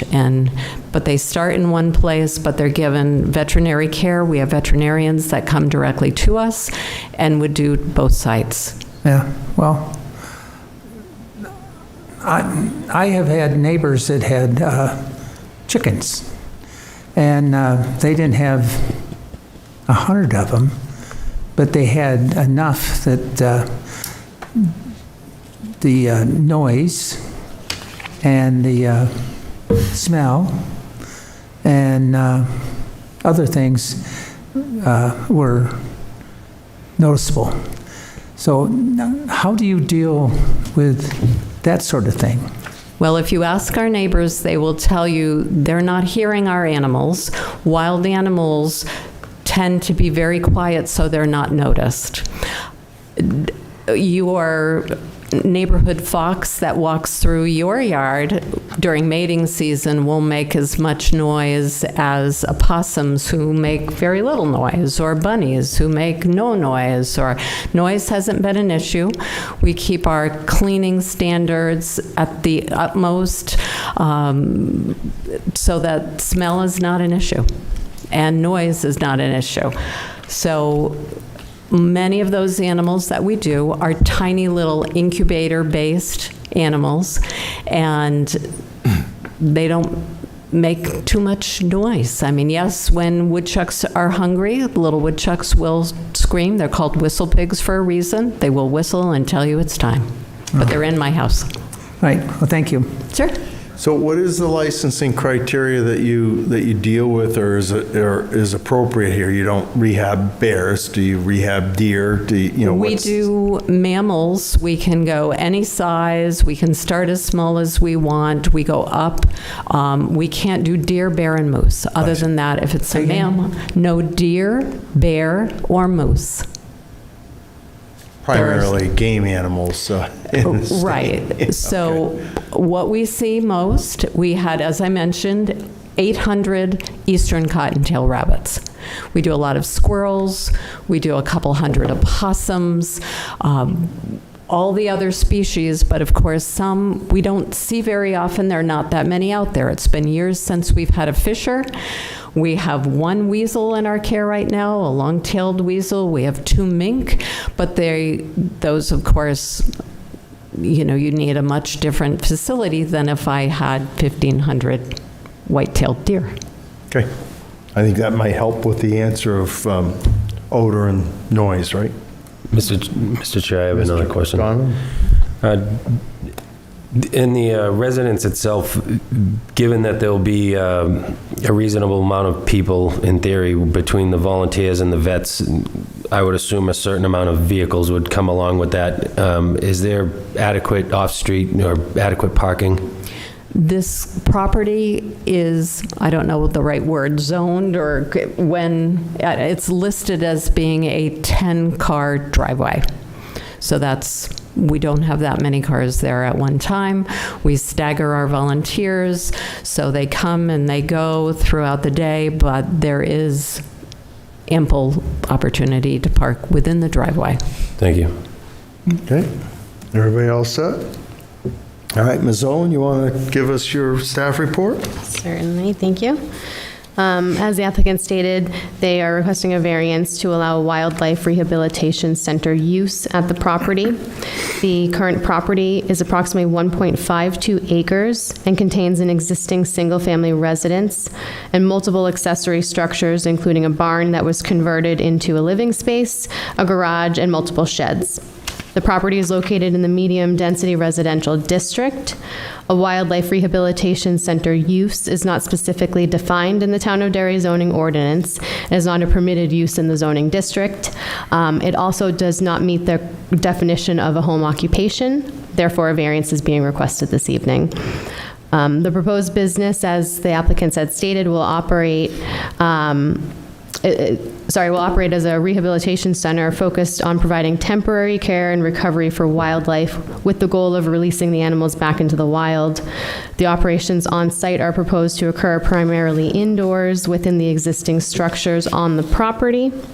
It is recommended that Planning Board site plan determination approval to kind of capture the existing site, the existing structures on the property, and to capture the use on the property if it is approved this evening.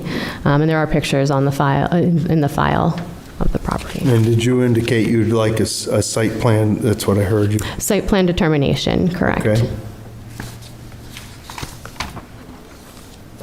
All right, any questions for code enforcement from anyone?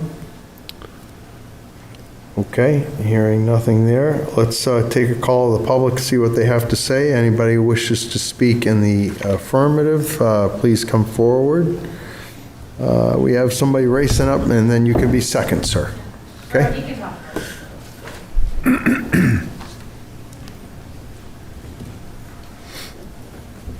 Is that mic on, Mr. President? Yep. Very good. Name and... My name is Mark Pylan. I'm actually representing a friend of ours who couldn't make it tonight because she's at work. Her name is Nancy Webb, and she lives at 25 Maxwell Drive in Derry. And as I said, she's at work, so she wasn't able to be here. She says she's lived in Derry for over 40 years and living next to the Rockingham Recreational Trail, have been thrilled to live among the diversity of wildlife in our area. As such, I have been following the Millstone Wildlife Center for several years, both on Facebook and through friends who volunteer at Millstone. I was so proud when 2 possums, whom Millstone had rehabilitated from injuries, were allowed to be released on my property back into the wild where they belong. I was excited to learn that Millstone Wildlife Center is planning to expand into Derry. I understand that last year they helped over 1,500 injured or orphaned wild animals, and look forward to the property in Derry allowing them to continue their mission and commitment into the future and help even more New Hampshire wild animals. Signed, Nancy J. Webb. Very good. All right, thank you, sir. Thank Thank you. I'm Erica Leon, 84 Tsienneto Road. I'm coming up. I was expecting to be in a lot stronger support. Some other questions have been raised here, but just for some background, I'm a state representative. I'm vice chair of the Joint Legislative Committee on Administrative Rules. So when my neighbors had questions, I dug into the rules around wildlife rehabilitation to understand what the laws, rules, regulations are. I also spoke to Colonel Jordan from the Fish and Game Department.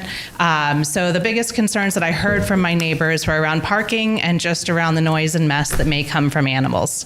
I understand that under the Fish and Game rules and the permitting process, if there's noise and mess, that's going to be outside of the permitted application. And if people start hearing, if there starts to be problems with that, that's going to be an issue that's taken up with Fish and Game, not really an issue with the town. I do want to say that Colonel Jordan said that you are one of the best wildlife rehabilitators in the state and that you are a model rehabilitator. So that makes me feel very good about this whole process.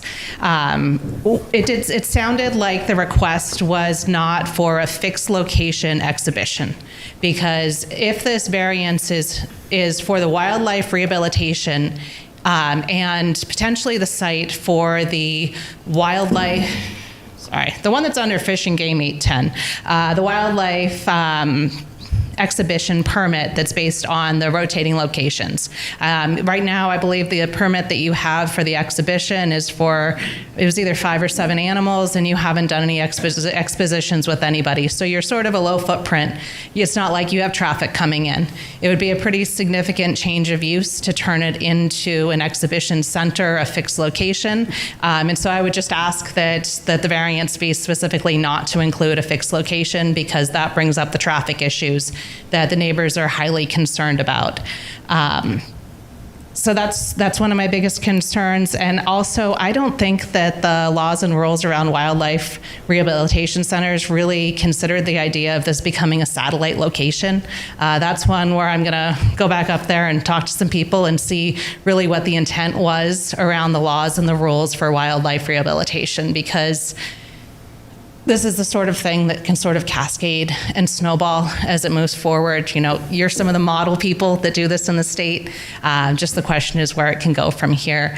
But I do feel comforted knowing that in the permit process, there needs to be the general conditions just to make sure that, you know, there's the cages are sufficient size. They allow full freedom of movement and exercise. They're clean and well ventilated.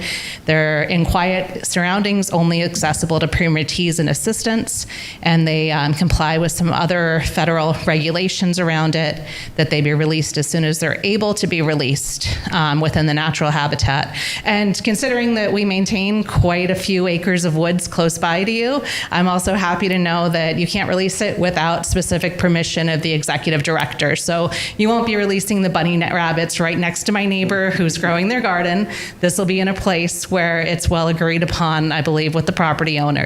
So a lot of the different concerns, I think, are already handled under state regulation.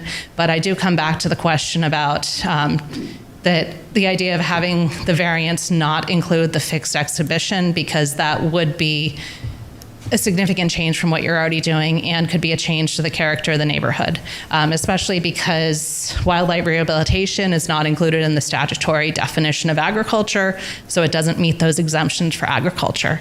But from what I've heard, you do a fantastic job. I was hoping you were going to actually be our neighbors, because if you were going to actually be our neighbors, there'd be fewer of these questions. But so I'm not totally clear on the fixed exhibition issue that you're mentioning, and the clarity. So clarity on that is when you have an exhibition license from Fish and Game, you can either have it at a site where people come in to your site. That's one where you would have traffic coming in, people visiting in order to see the animals. Something like wildlife encounters or something else where people come to your site.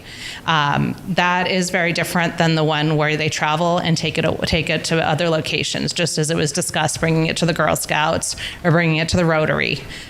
Because if you're taking the animals off-site, there's less of an impact at the location. that's going places on request. If it's a fixed site and you're having people come in, look at the animals, then you have a lot more traffic. And if that's not what the request is, I would think keeping the variance limited to the actual request would eliminate a lot of the neighborhood concerns about the traffic. I mean, with 100 bunnies at a time, there's probably going to be a lot of cars dropping that off as well. So I'm hopeful that also something around the cars and that consideration is part of the variance. But without wildlife rehabilitators, all we can do is eat the animals. And while they're tasty, it'd be nice to be able to save them. Yeah. I do have a question, not for Erica, but it brought up a different question. When an animal expires, do you have to report it to somebody, and what do you do with their body? We do a yearly report on every animal that comes in. We have to tell the state who brought it, where they found it, how long they had it, did it bite someone, did it scratch someone. With that goes the disposition of it. Was it released? Where was it released? So there is record of every animal that comes to us. If an animal doesn't live, and you're all imagining that we're repopulating New Hampshire with eastern cottontail, we're not. They are a very, very difficult species to rehabilitate. They stress, they have heart attacks. So we do have a lot of unfortunate deaths in our bunny incubators. We feel strongly that when possible, we feed wild food, the appropriate food, to another animal that might normally eat rabbit. If the animal that passed wasn't ill, if it died because, it has a puncture wound or it was hit by a car, we're able to use that and feed our other animals. So that a lot of that goes to feeding.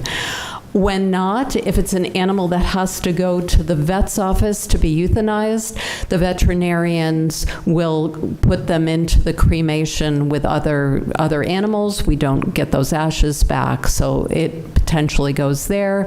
We utilize animal control officers. They help at times with euthanasia, and there too, those bodies are disposed of as any animal control officer would. Depending on the town, they have different locations. Those are two very common ways, three actually, because we talked about food source, of disposing of bodies that can't be released. Okay. Thank you. I could have another extension, please. Mr. Chair, I'd make a motion to extend 15 minutes. Motion. Second. Thank you. All in favor?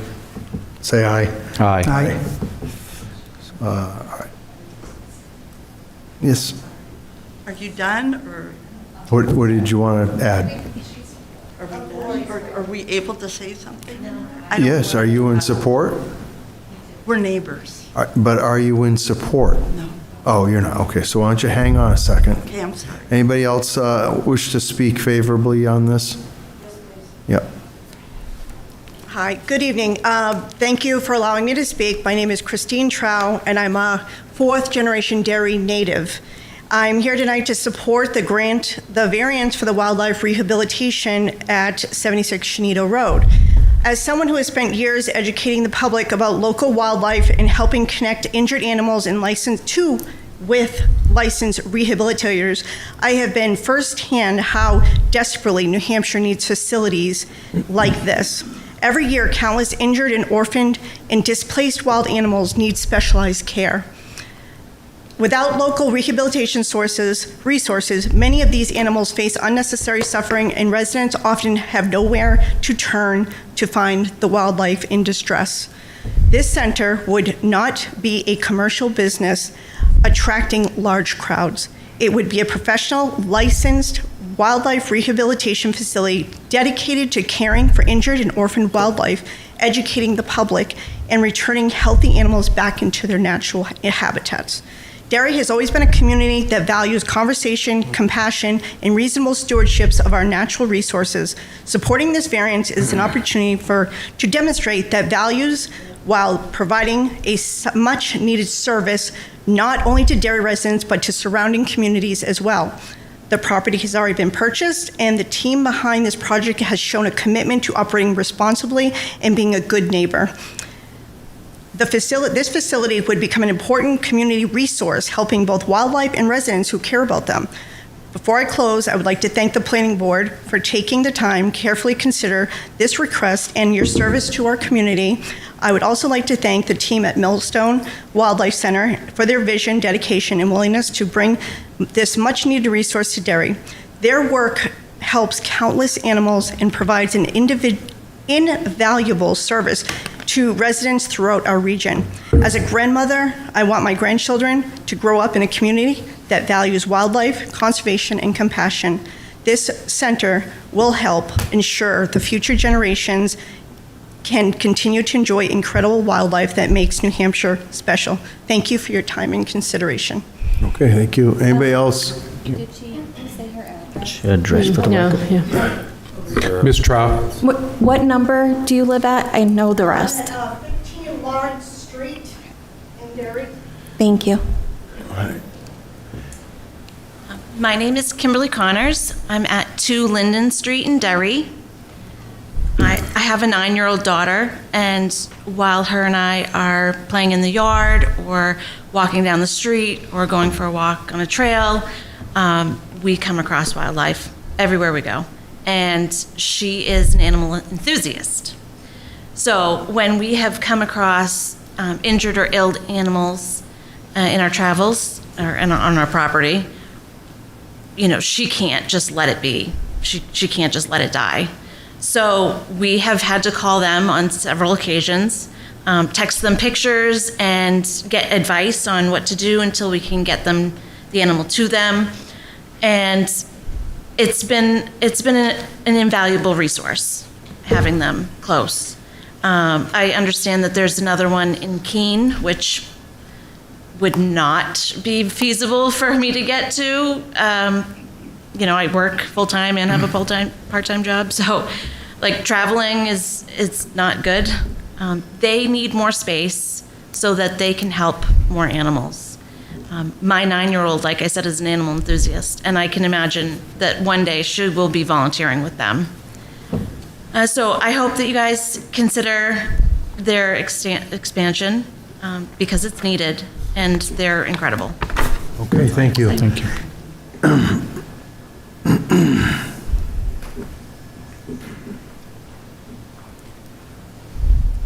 Good evening. Yeah, so I'm Chris Rodriguez. I'm also from Derry, 9 Juniper Road. I also happen to be a volunteer for probably about the last 5 years at the center. I've lost track, honestly. So many bunnies. But anyway, so just to speak to the practical situation of having them here, I'll put it this way, guys. If you walked up to their property in Wyndham, you wouldn't know they were doing this, except for a little sign by the front door. It's quiet, it's clean, it doesn't smell. They do a great job taking care of all these animals. I think we've heard all of that. So, and I'm also happen to be a teacher in the Hampstead area, so I can speak to the education side of it. So we've had the wildlife come to our school before, which has been very valuable. So there's really nothing but positives to all of this. And I'm about a mile away from where the new center will be, and I would be happy to have them as my neighbor. My chickens are much louder than anything that is in the center. So, all right. Okay, thank you. Anybody else speaking positive here? Okay. Anybody?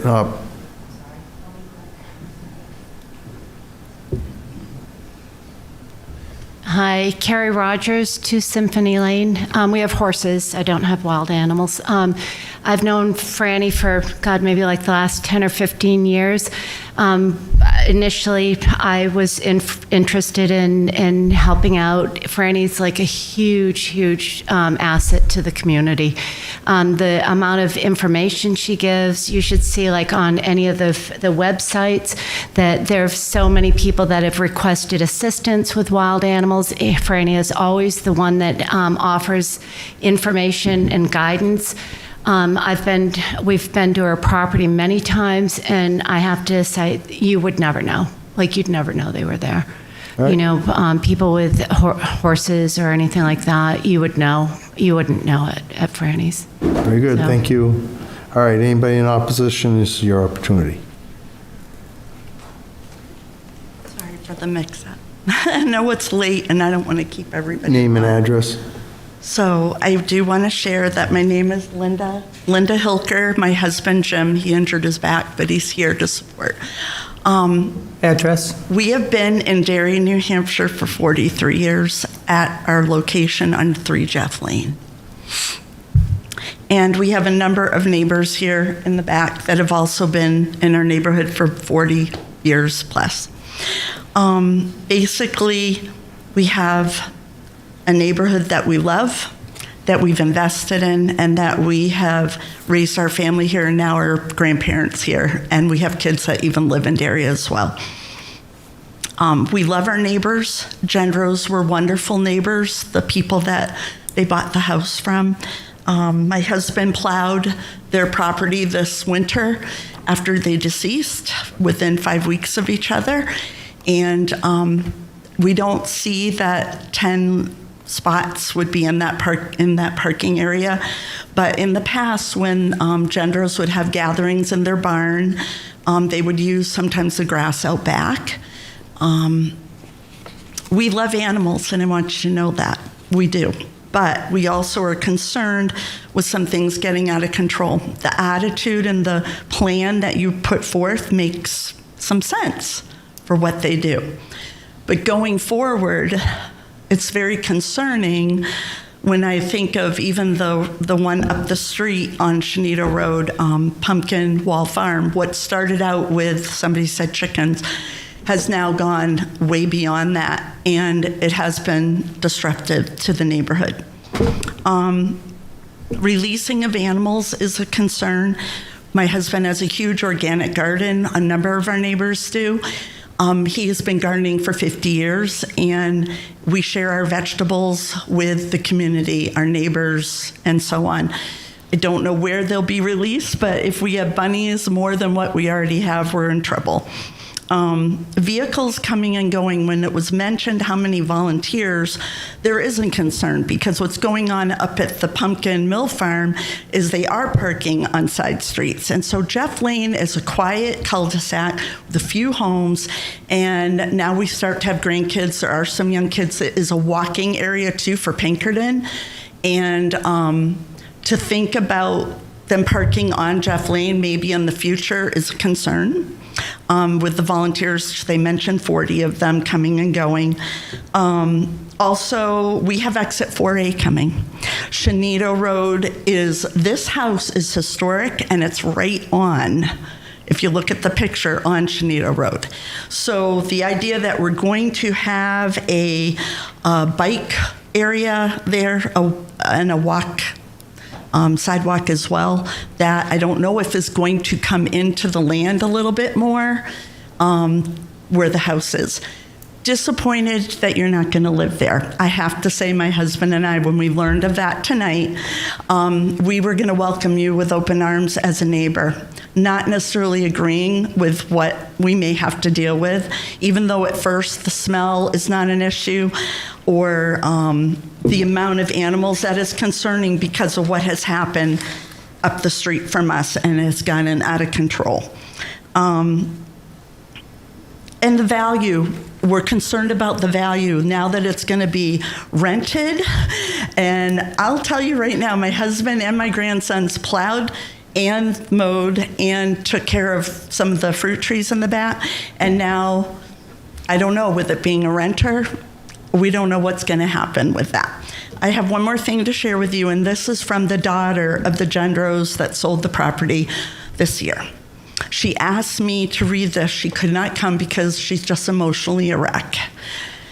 Dear Town of Derry, my parents bought the 76 Tsienneto Road in the summer of 1976, and they moved our family of 5 children, small moderate ranch in Massachusetts suburb, to this magical place. 76 was their dream home, and they started their plans immediately to restore the 1800 colonial home to its original splendor. They continued for 50 years of their lives. Inside, they restored the original beauty. They even fully restored the barn. In fact, my dad waited 2 years until contractors he trusted were available to undertake the restoration. And the outcome was spectacular. My point is the house has always been a home and restored to keep its colonial charm. My parents put their blood, sweat, and tears into this property, and they kept it immaculate. Since 76 was sold in March, it has already become an eyesore.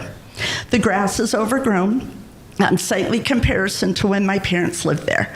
I would hate to see this turn into an abomination like the Pumpkin Wall Farm at 56 Tsienneto, an animal sanctuary and nonprofit organization capable of hosting, in their case, 100 guests for parties now, with parking on small neighborhood streets, Horseshoe Drive. The farm on 56 with several gravel entrances that empty onto Horseshoe makes it easy for trucks to come in and out to pick up piles of manure. I would hate for the neighbors to deal with that. My heart is broken hearing the new owners of 76 are a nonprofit animal rescue business like the one in 56. Pumpkin Wall started out with 1 chicken and now has too many to count. Bunnies, goats, ducks, donkeys, pigs, and over a dozen llamas, several cows on the residential property. And I feel bad for those animals since they don't have a lot of room. I want to prevent a similar business coming into the neighborhood and prevent the same situation of 76. I don't know how it's even possible since there's hardly any frontage, and with 4A coming through, there may even be less. The new business on 76 could easily use their property as entrances onto Jeff Lane, like what happened on 56 and Horseshoe. Jeff Lane is a quiet cul-de-sac neighborhood, and I would hate for the neighbors to have to deal with that. Traffic could probably increase on Jeff Lane since there will be traffic bringing animals in and out all over New England area. I'm especially worried about the effects of the business on longtime loving neighbors. Noise is a big concern. We live in Candia, get awakened in the middle of the night by screams, barks, howls, squealing, and foxes. I'm also concerned about foul odors like skunk stench, raccoon funk, and other pleasant odors like manure. And once these animals are cured, they will be released somewhere, maybe in the neighborhood, creating further issues in neighbors' gardens. It's been a historic home, not a business, since 1835, and part of the King George land grant in 1740s, a home my parents spent their time caring for to be enjoyed and cherished for another United States centennial year celebration, which sadly they'll miss. They were good friends. I believe it's a home to be treasured by the town and its people. So many family friends, of which some of you in this room tonight have enjoyed lots of wonderful celebrations at this house. And yes, some noisy ones. This is not what her family had in mind. And in this treasure of a home, being a residential neighborhood, I never ever thought I'd have to write this letter. In fact, I am blown away. Emotionally, I could not make it tonight to this meeting. I am writing this in memory of Ed and Judy Gendro, who many of you know. 2 of the most passionate and patriotic people in this country. Please consider the years of love my family gave to this home and the toll your decision may make on their beloved neighbors. Thank you for your consideration, Deborah, Gendro, both live. And I want to thank you as well for your time. All right, thank you. Folks, you have an opportunity to rebut. Sorry, Lynn, one more. All right. I don't know that I'm in opposition. I actually came here in support. I've been listening this evening. My name's Michael Land. I live at 84 Tsienneto Road. People have given a background. I'm a lifelong conservationist. My hands are still dirty from being out in the dirt today. We have 90 acres, less than 500 feet from the gentleman and gentle lady. Love rehabbers, it's great. I've rehabbed birds as a kid. My kids have such an awesome opportunity. We have watched rabbits be ripped apart by bald eagles as well as red-tailed hawks. It is amazing to see.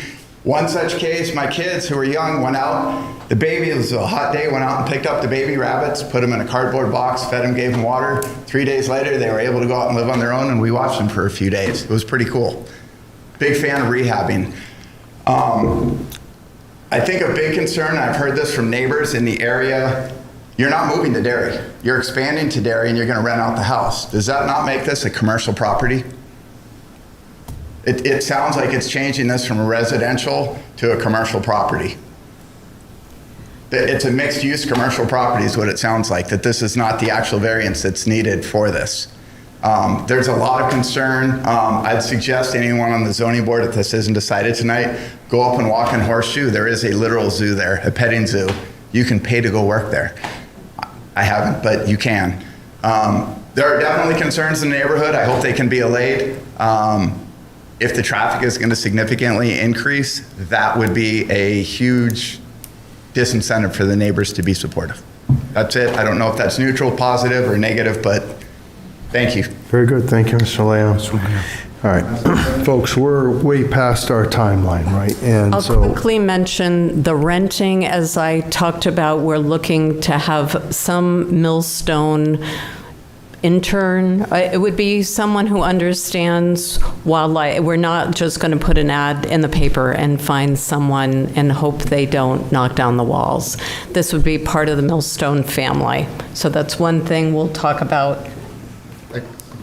My wife, Linda, spoke earlier. Yeah, one concern, I plowed that property this winter. Mr. Chair, if we could ensure proximity to the microphone. Would you speak to the microphone, please? Give us your name and address, please. Jim Hilker, 3 Jeff Lane, Derry. I do have one concern. I plowed that property this winter, and it is a nightmare of a place to plow, to keep cars in, to get into Tsienneto, especially winter time. And so if you have extra traffic coming and going, there's a really concern about the safety of people coming and going out of that property. It's miserable to try to plow that. But somebody's going to live there, right? I'm sorry? Somebody is going to live there. Someone's going to live there. Right. And so I think that caution is noted. Yeah, and if you're going to have people coming and going who don't live there, don't understand, there's a lot of concern for people's safety getting out of that property. Are you suggesting that no one should live there? No, I'm not saying that at all. I'm just saying so they're aware of what they're getting into. Got it. All set. Okay. Very good, thank you. Folks, you have 1, 2, 3, 4, 5, 6 things to address. And they are parking, release of animals not living there, renters, and the other petting thing that's going on up the street, which I believe you are not part of, right? And you have other responsibilities than what that you're answering to in the commercial property. I don't want to get into them now. We're going to have to bring you back, all right? But those are the things that are noted, and if you have any follow-up questions, you can call code enforcement and ask them, and then have you back at the next, it'll be first case on the next meeting, which is the 3rd week of July. Okay. Okay. Could we get a list of all the things you'd like addressed? I just told you can call code enforcement and she'll give them to you. Just so we don't overlook anything. Sure. All right, and that would be fair because the decision-making process is going to take us out till 11 o'clock. And all right. So that being said, we'll close public hearing and let you address those concerns when you come back. All right. Very good. Thank you all. All right, motion to table case number 26117. So moved. Thank you. Second by Mr. Donlin. All in favor, say aye. Aye. All opposed? Okay, hearing nobody. Thank you very much. All right, next order of business are minutes. I'm going to ask that we table the minutes that are listed on the agenda. I think they go back to May something or other. I'll make a motion, we table the minutes. Very good. Second. I need those. Folks, can you take it outside, please? I need them specific tabled minutes from 5/7, 5/21, and 6/4/26. I made the motion to table all the 3 minutes. Very good, thank you. Second, please. Second. All right, second by Mr. Tripp. All in favor, say aye. Aye. Any opposed? Hearing none. All right, other than that, Ms. Owen, we have any cases scheduled other than the carryovers? We have 2, and we are still open for applications. For one more day? We are open until June 30th. Oh, that's right. 29th, the Monday. Because we're the 3rd week of, right, got it. Yeah. Okay, good enough. Motion to adjourn then, please. So moved. Thank you, Ms. Donlin. Second. Second. Thank you, Mr. Dietzel. All in favor of adjournment, say aye. Aye. Any opposed?